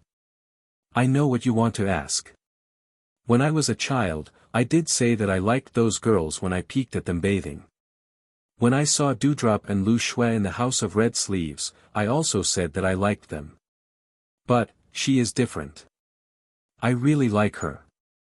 Sang Sang looked down at her feet in silence. Ning Ke continued, "And I asked you about her. You also said that she was very nice." Sang Sang raised her head and said, "She is indeed very nice." Ning Ke said, "But you don't like her." Sang Sang said, "Very nice doesn't mean that I have to like her." Ning Ke asked, "Then why don't you like her?" Sang Sang looked at him and said seriously, "I don't like that you like someone else." The study was silent for a long time. Ning Ke said in a low voice, "But I have already told her that I like her." Just like many times in the past few years, he was used to getting advice or even spiritual support from Sang Sang when he encountered a really difficult problem. However, he forgot one thing: this problem involved Sang Sang herself. There was no emotion on Sang Sang's little face. There was no anger, and no crying. She looked at him and said expressionlessly, "I'm hungry. I'm going to sleep. You can go." She was hungry, so she needed to sleep. This sentence was illogical. Ning Ke looked at her and said, "I can't sleep well when you are not at home." Sang Sang did not say anything. Ning Ke said, "Then who will cook noodles for me when I am hungry?" Sang Sang did not say anything. Ning Ke suddenly said, "How about I cook noodles for you?" Sang Sang still did not say anything. After a long silence, Ning Ke said, "I'll go and calm down first. I'll pick you up tomorrow." After saying this, he turned and walked out of the study. Sang Sang walked to the door of the study and looked at Ning Ke, who was walking to the flower bed. She said, "The eggs are in the rice jar in the kitchen. Don't use too much oil when you fry them." This chapter is probably the one that I have revised the most in my life. I have gone back and forth countless times and deleted a lot of warm memories. I tried to make it as clean and transparent as possible, with details and atmosphere. This is the upper limit of my ability. Please don't dislike it, just like it. To be continued. If you like this work, please come to Chidian.com to vote for me. Your support is my greatest motivation.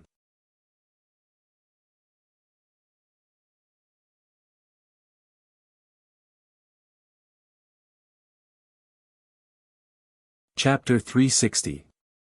Ning Ke returned to the old brush pen shop and found that the door did not creak when he pushed it open.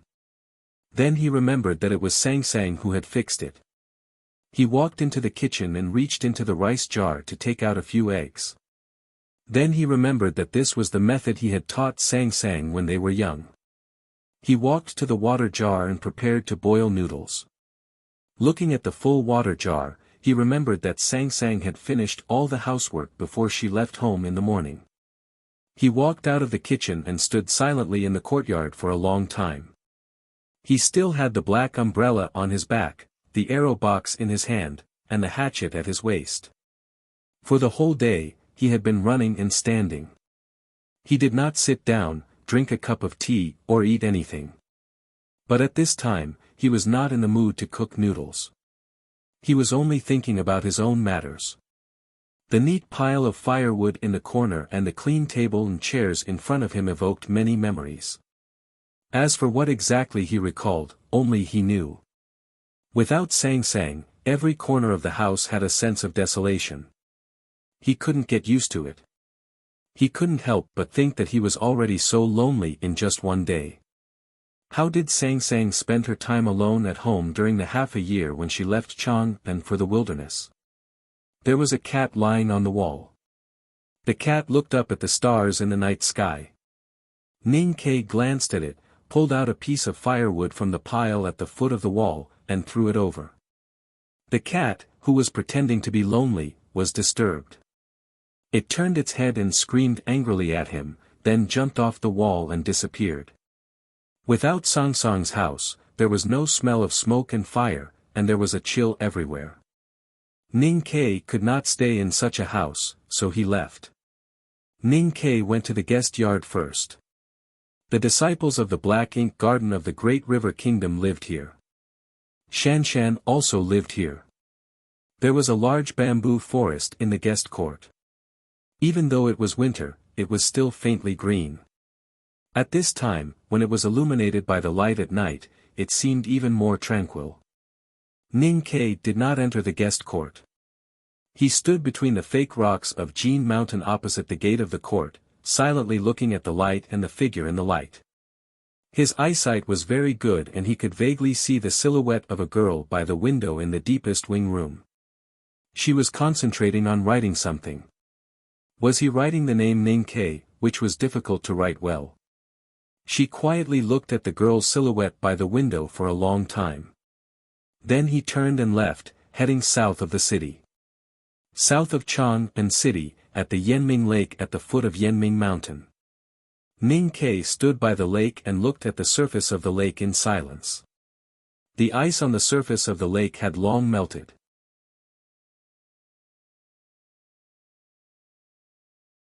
But because winter was still around, the ice did not completely disappear.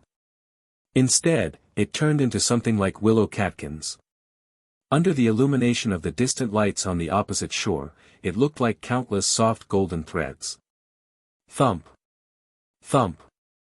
He picked up a stone and threw it at the dim money on the lake, piece by piece, until all the ice in front of him was smashed into pieces.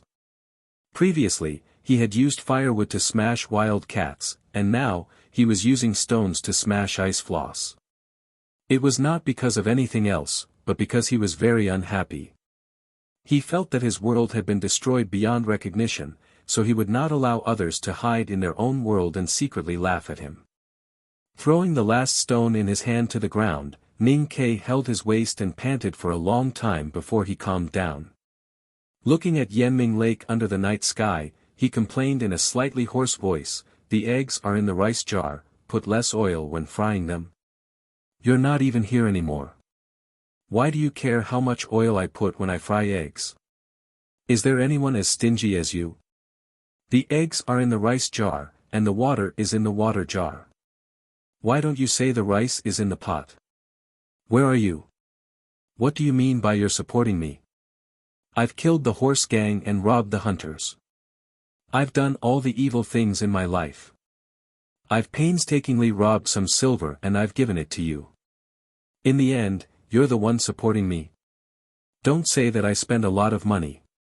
Did I drink when I was in the city of Wei? Gambling, it was indeed gambling, but wasn't it also to increase the family's income? When did you see me drinking and whoring? When did I ever give money when I visited the brothels in Chang'an? Are you still not satisfied?" Ning Ke looked at the big lake under the night sky, held his waist and stretched out his index finger.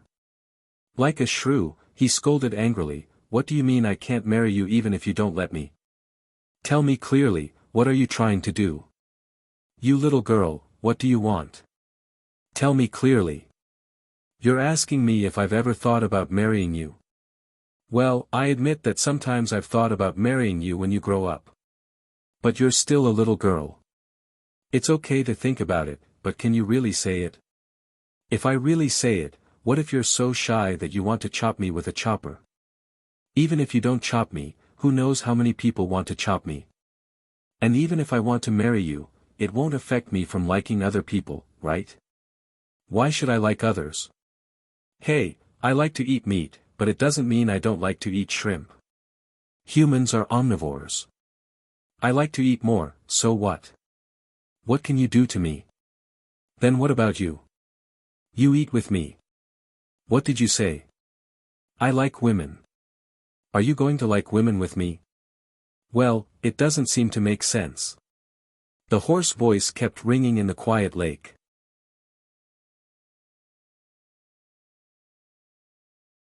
In the Grand Secretary's mansion, such a conversation would never happen.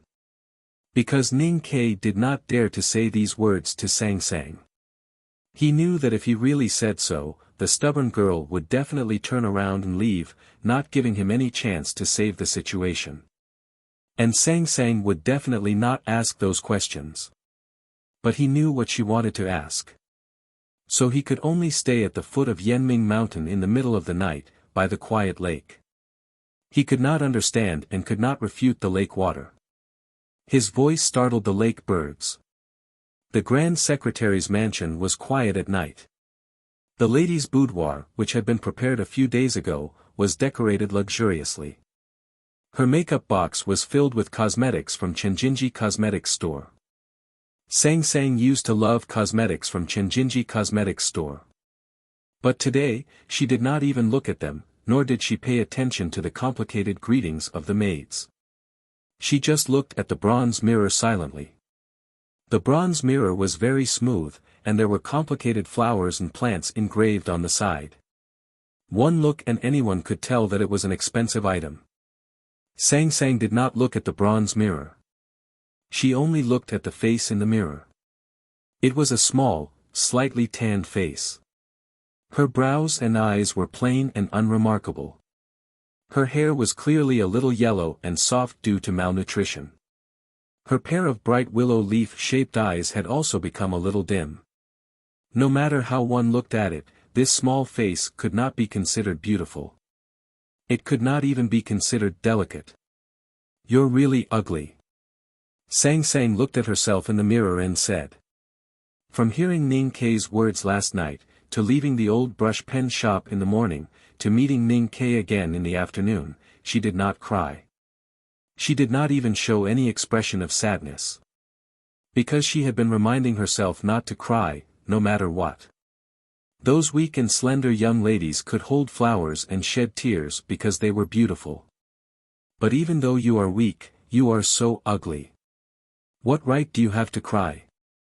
Sang Sang rarely looked in the mirror because she did not care about her appearance other than being white. And because Ning Kei, as a man, did not know how to dress up a little girl. When they were in Min Mountain, the little girl would occasionally look at her face in the still water in the stream. When they were in the city of Wei, the little girl would wash her face and comb her hair in a wooden basin. When they came to Chang'an, Ning Kei bought her a powder box, and she finally had a mirror. But the mirror in the box was too small, and it was difficult to clearly reflect the whole face. So Sang Sang felt that the small dark face in the bronze mirror was a little strange. She felt that the person in the mirror was a little strange. She suddenly felt that the person in the mirror was a little strange.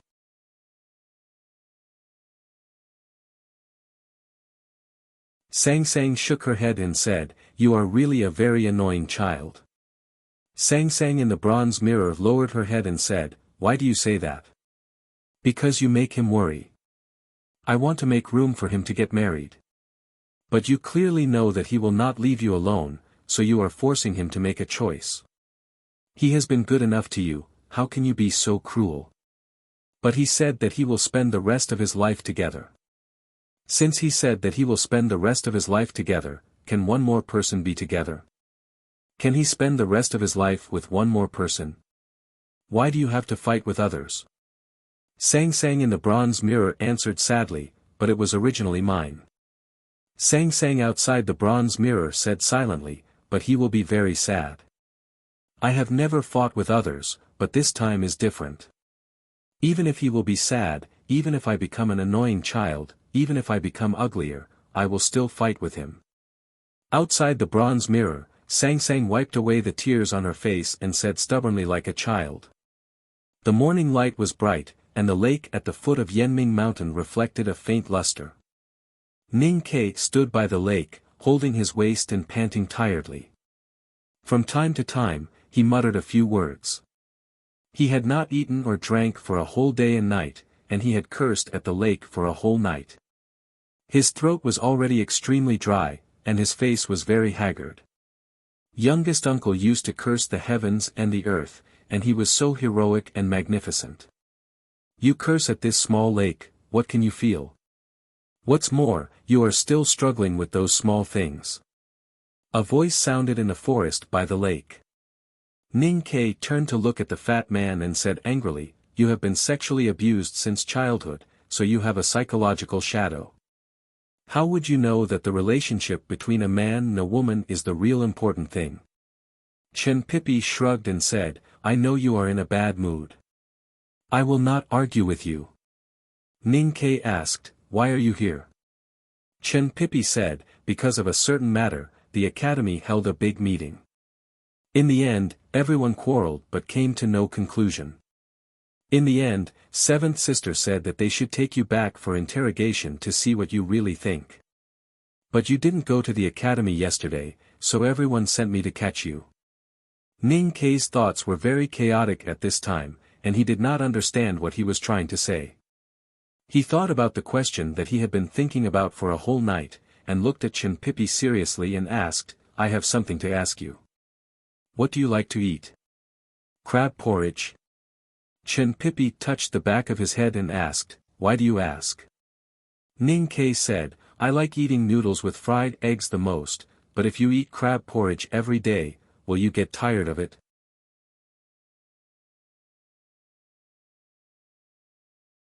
Chen Pipi thought for a moment and replied, "How can I not get tired of eating it all the time?"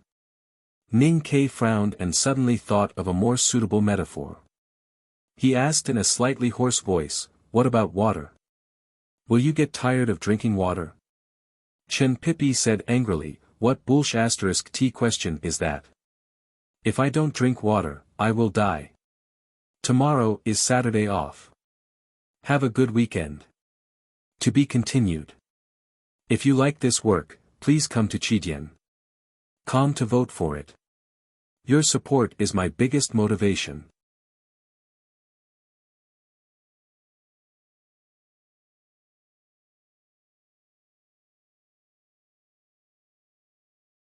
Chapter 361. Ning Ke thought about this sentence and asked seriously, if you want to eat your favorite crab porridge, you won't be able to drink water. What should you do? Chen Pippi waved his hand impatiently and said, that's impossible. Where can't I find water? Ning Ke insisted and asked, what if the water has legs and thoughts and doesn't want you to drink it? It will run away when you get close to it. What will you do then? Chen Pippi was stunned and thought for a long time. He said helplessly, if that's the case, I'll drink water to survive, even though it will be painful. Ning Ke looked at the morning light rippling on the surface of the lake and said sadly, other people can have many wives and concubines. Well, to put it in a better way, other people can have many relationships, why can't I? Why did my girl learn to be jealous when she's still a child? Chen Pippi stood beside him and looked at the reflection of Yanming Mountain in the lake. He said, don't ask me about this. I've never understood women. Ning Ke glanced at him.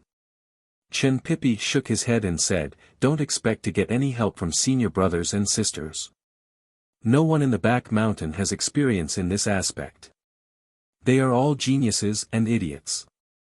Ning Ke said emotionally, I thought the most important thing in life was to be happy, but I didn't expect her to be so unhappy. It's been more than 10 years and I don't think I've won against her once. Why? Everything in the world is good and I like it very much. But she doesn't like it and I can't do anything about it. Is this fate? Chen Pippi comforted him, then you have to learn to accept your fate. I don't think it's comforting. Ning Ke said, oh yes, why did senior brother bring me back to the academy?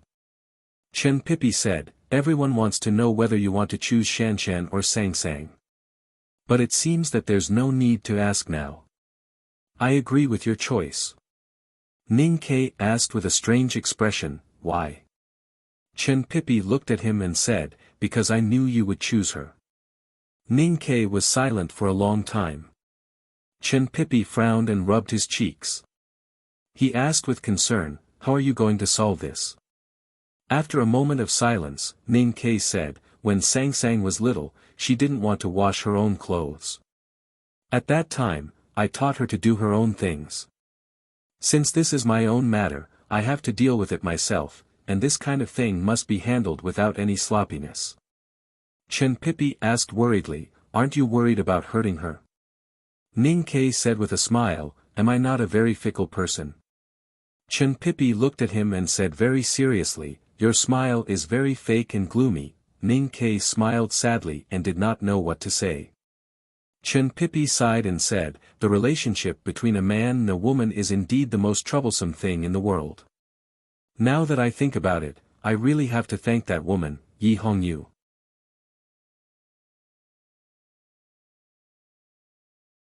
She made me not have any thoughts about women in my life, so that I don't have to go through your troubles. The two of them walked around the lake and left Yanming Mountain, returning to the noisy streets. The morning sun was shining brightly, and the people of Chang'an had already woken up. There was a long queue in front of the breakfast stalls. Two monks stood beside a steamed bun shop. One was a skinny warrior monk, whose exposed arms looked like steel.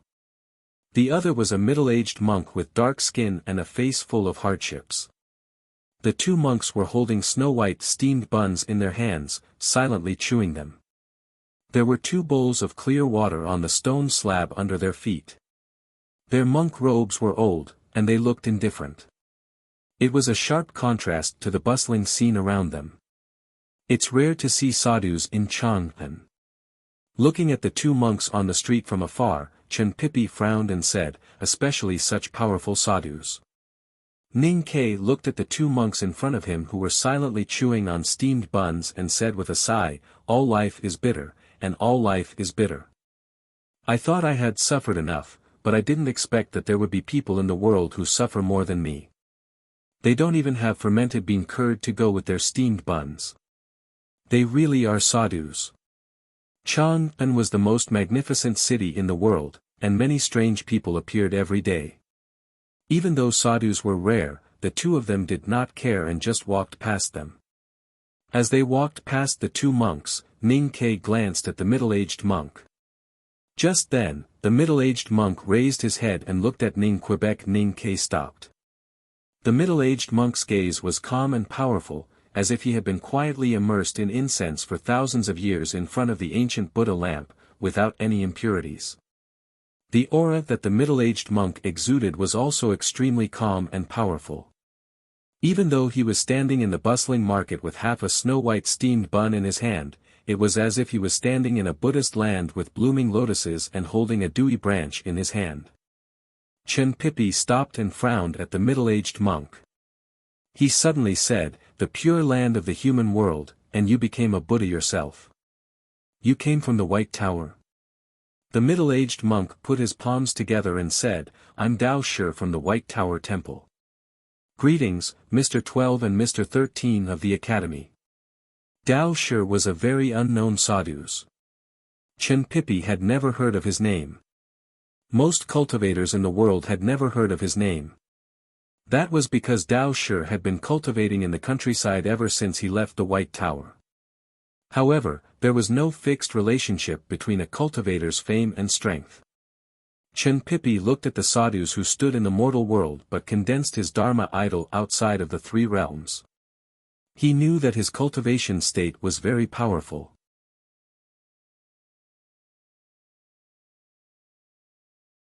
Chen Pipi glanced at Ning Quebec. Ning Ke looked at the middle-aged sadhus and suddenly asked, "Are you here for me?"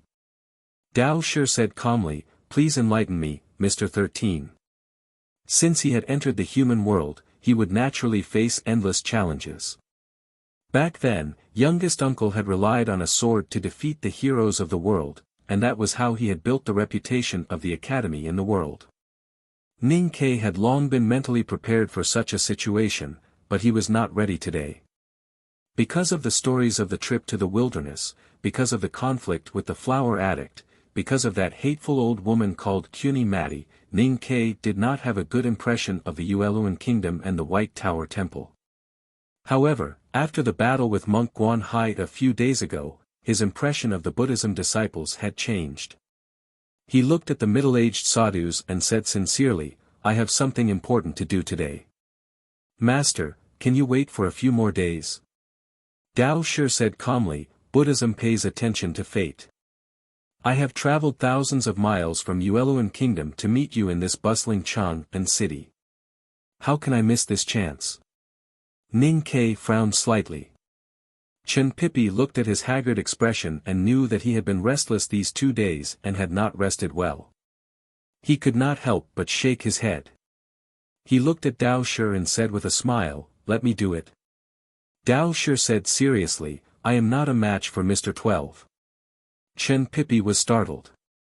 He was so angry that he laughed and said, "If you want to challenge the academy, what's the difference between me or youngest brother? Do you monks care about your face or not?" A smile appeared on Dao Shi's dark face. He said, "As a servant of Buddha, why should I care about my face?" From yesterday morning until now, Ning Ke had not slept, eaten, or drunk any water. He was tortured by fear and frustration. He stood by the lake and cursed for an entire night, but it did not make him feel any better. That was why he was annoyed, extremely annoyed. Listening to the White Tower Temple monk's words, Ning Ke became more and more annoyed. He was so annoyed that he could not breathe, so annoyed that he was about to collapse. He was so annoyed that he directly said, "I admit defeat." The middle-aged monk said, "It's meaningless to admit defeat before the battle." Ning Ke looked at the middle-aged monk's dark cheeks and the crisscrossing wrinkles on his face. After a long silence, he said, "Then choose a place." The middle-aged monk said, Buddhism pays attention to fate. Since I have met Mr. 13 here, then let's do it here. Ning Ke looked at the passers-by around him and at the child who was holding a hot bun and tearing paper. His voice gradually turned cold as he asked, "Have I offended you?" The middle-aged monk replied calmly, "You and I have never met." Ning Ke continued to ask, "Then why do you have to torture me like this?"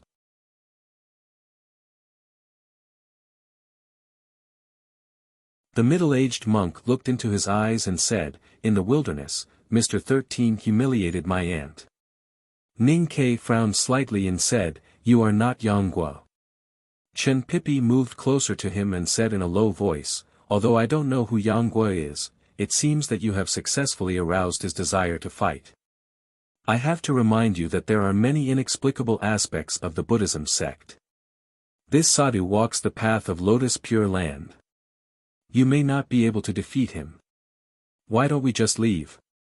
Since I am here, he will not dare to stop you by force."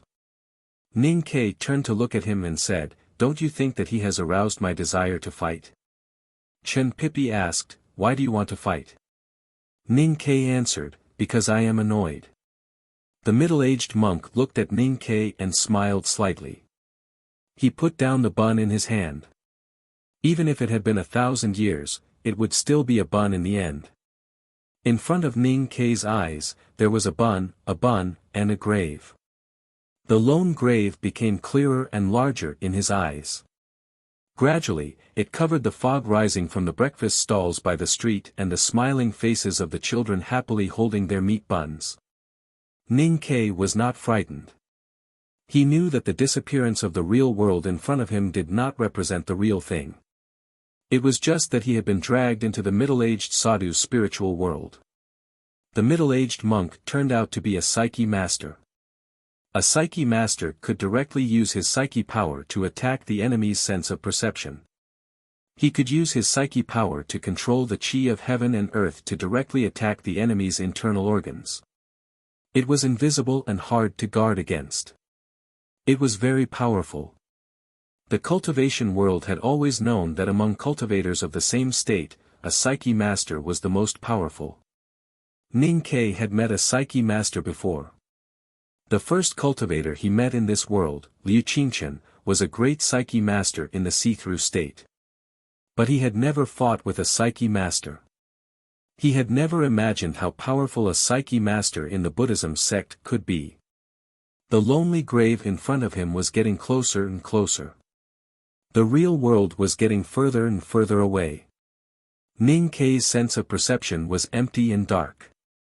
On the street in the real world. He closed his eyes, pulled out the hatchet from his waist and chopped at the bald man in front of him. In front of the grave in the spiritual world. He opened his eyes, pulled out the padao from his back, and chopped at the grave in front of him. The frustration and killing intent accumulated for a day and a night. All of it was in this one chop. To be continued. If you like this work, please come to Chidian.com to vote for me. Your support is my greatest motivation.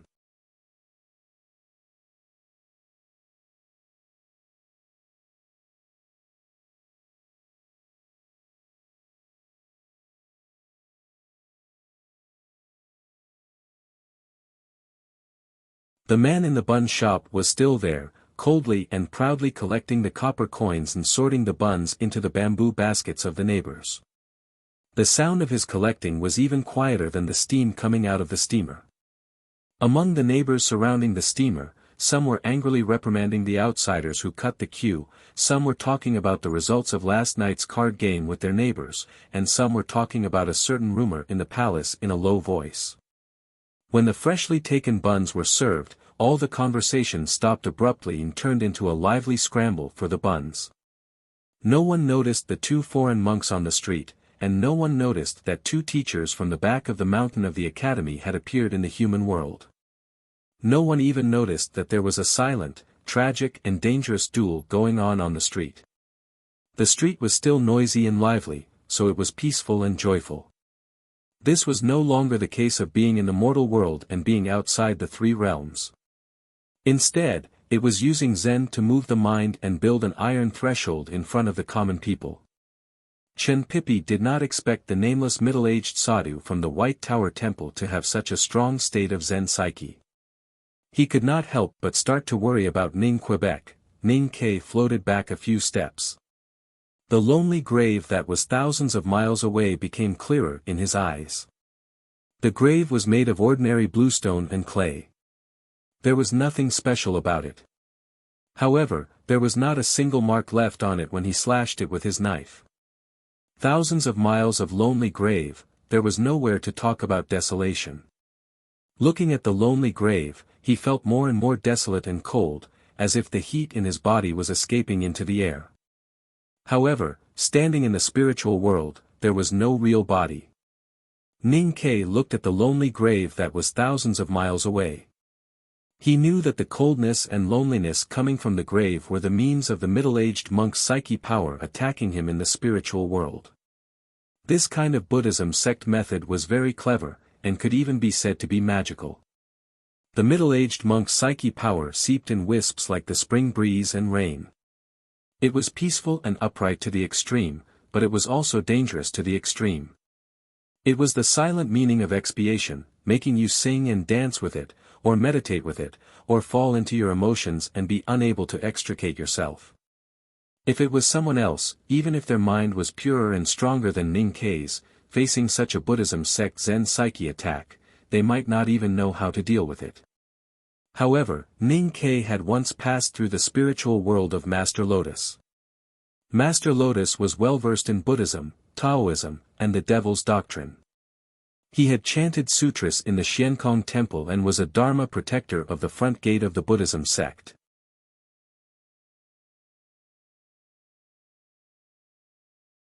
His academic achievements were shocking. Although he was already dying when he passed through the spiritual world of Ning Ke, and his psyche power was far weaker than the middle-aged monk from the White Tower Temple, his spirit and state were much stronger than the middle-aged monks. The kind guidance hidden in his Zen psyche was even more charming. It was difficult for a swimmer who had fought in the sea and storm to drown in a stream. He had seen the wonderful state of a 70-petaled lotus, and every petal was fragrant.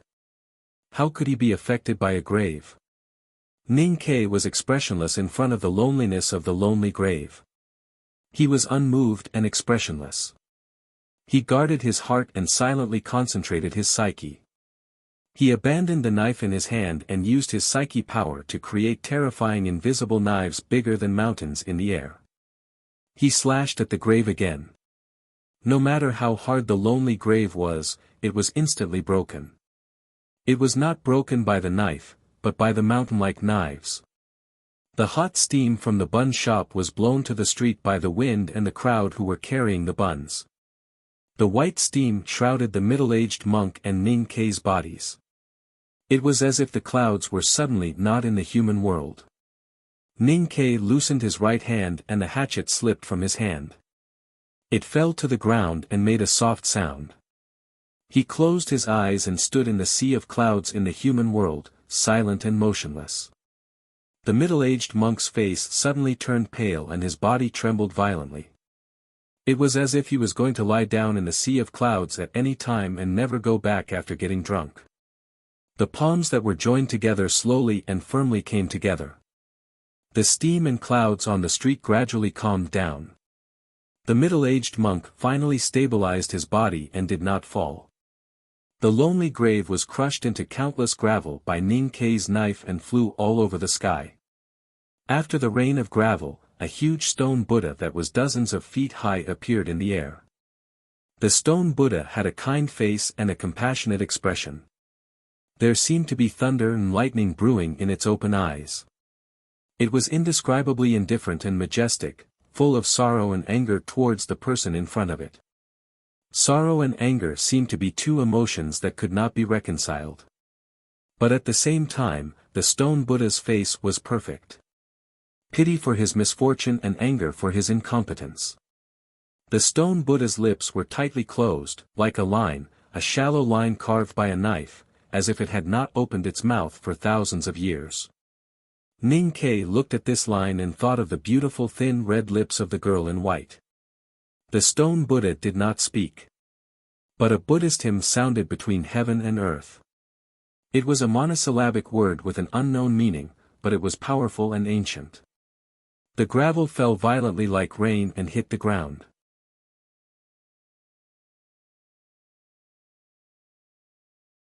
Ning Ke looked up at the sky and saw the falling stones, not knowing how to deal with it.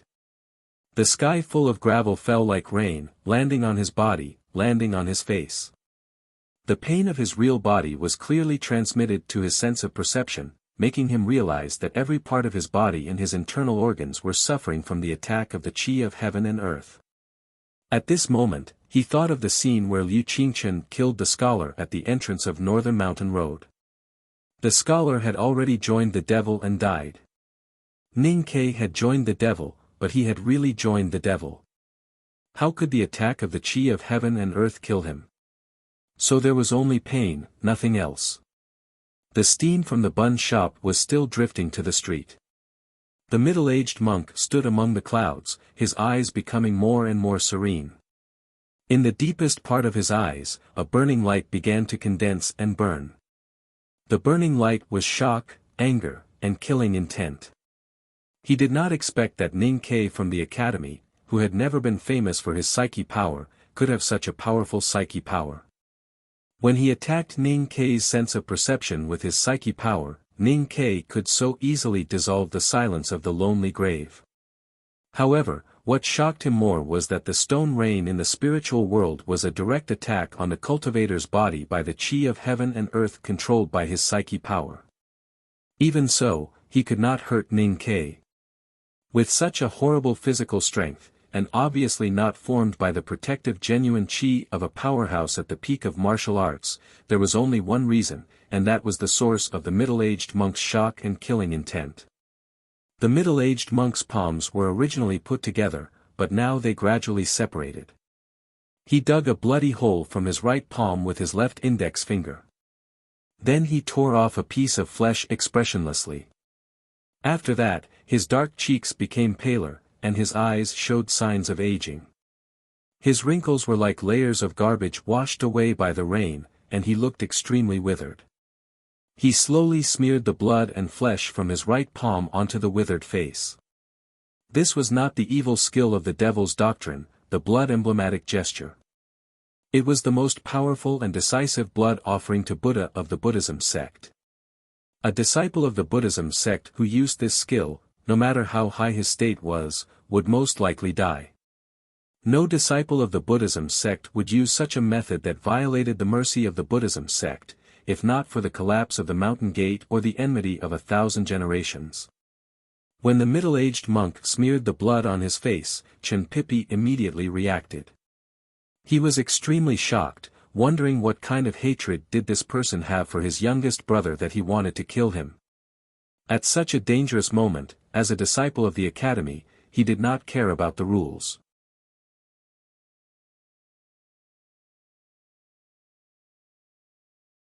The loose academy uniform on his body fluttered even though there was no wind, like a flag.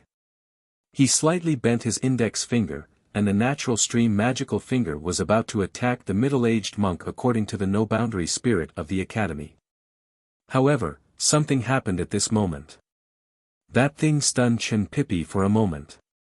And the victory or defeat of a battle in the spiritual world often only needed a moment. Happy face, wait for me to go home, I have been really busy recently, and try to finish it as soon as possible. To be continued. If you like this work, please come to Chidian.com and vote for me. Your support is my biggest motivation. You're tuning into the Han Li's Wuxia Adventures YouTube channel. We're so grateful for your support, and don't forget to subscribe to join us on this incredible journey through captivating stories. Your generosity through donations truly makes a world of difference, as it's the primary source of revenue that allows me to expand and enhance this channel for you. Thank you from the bottom of my heart for being a part of this adventure.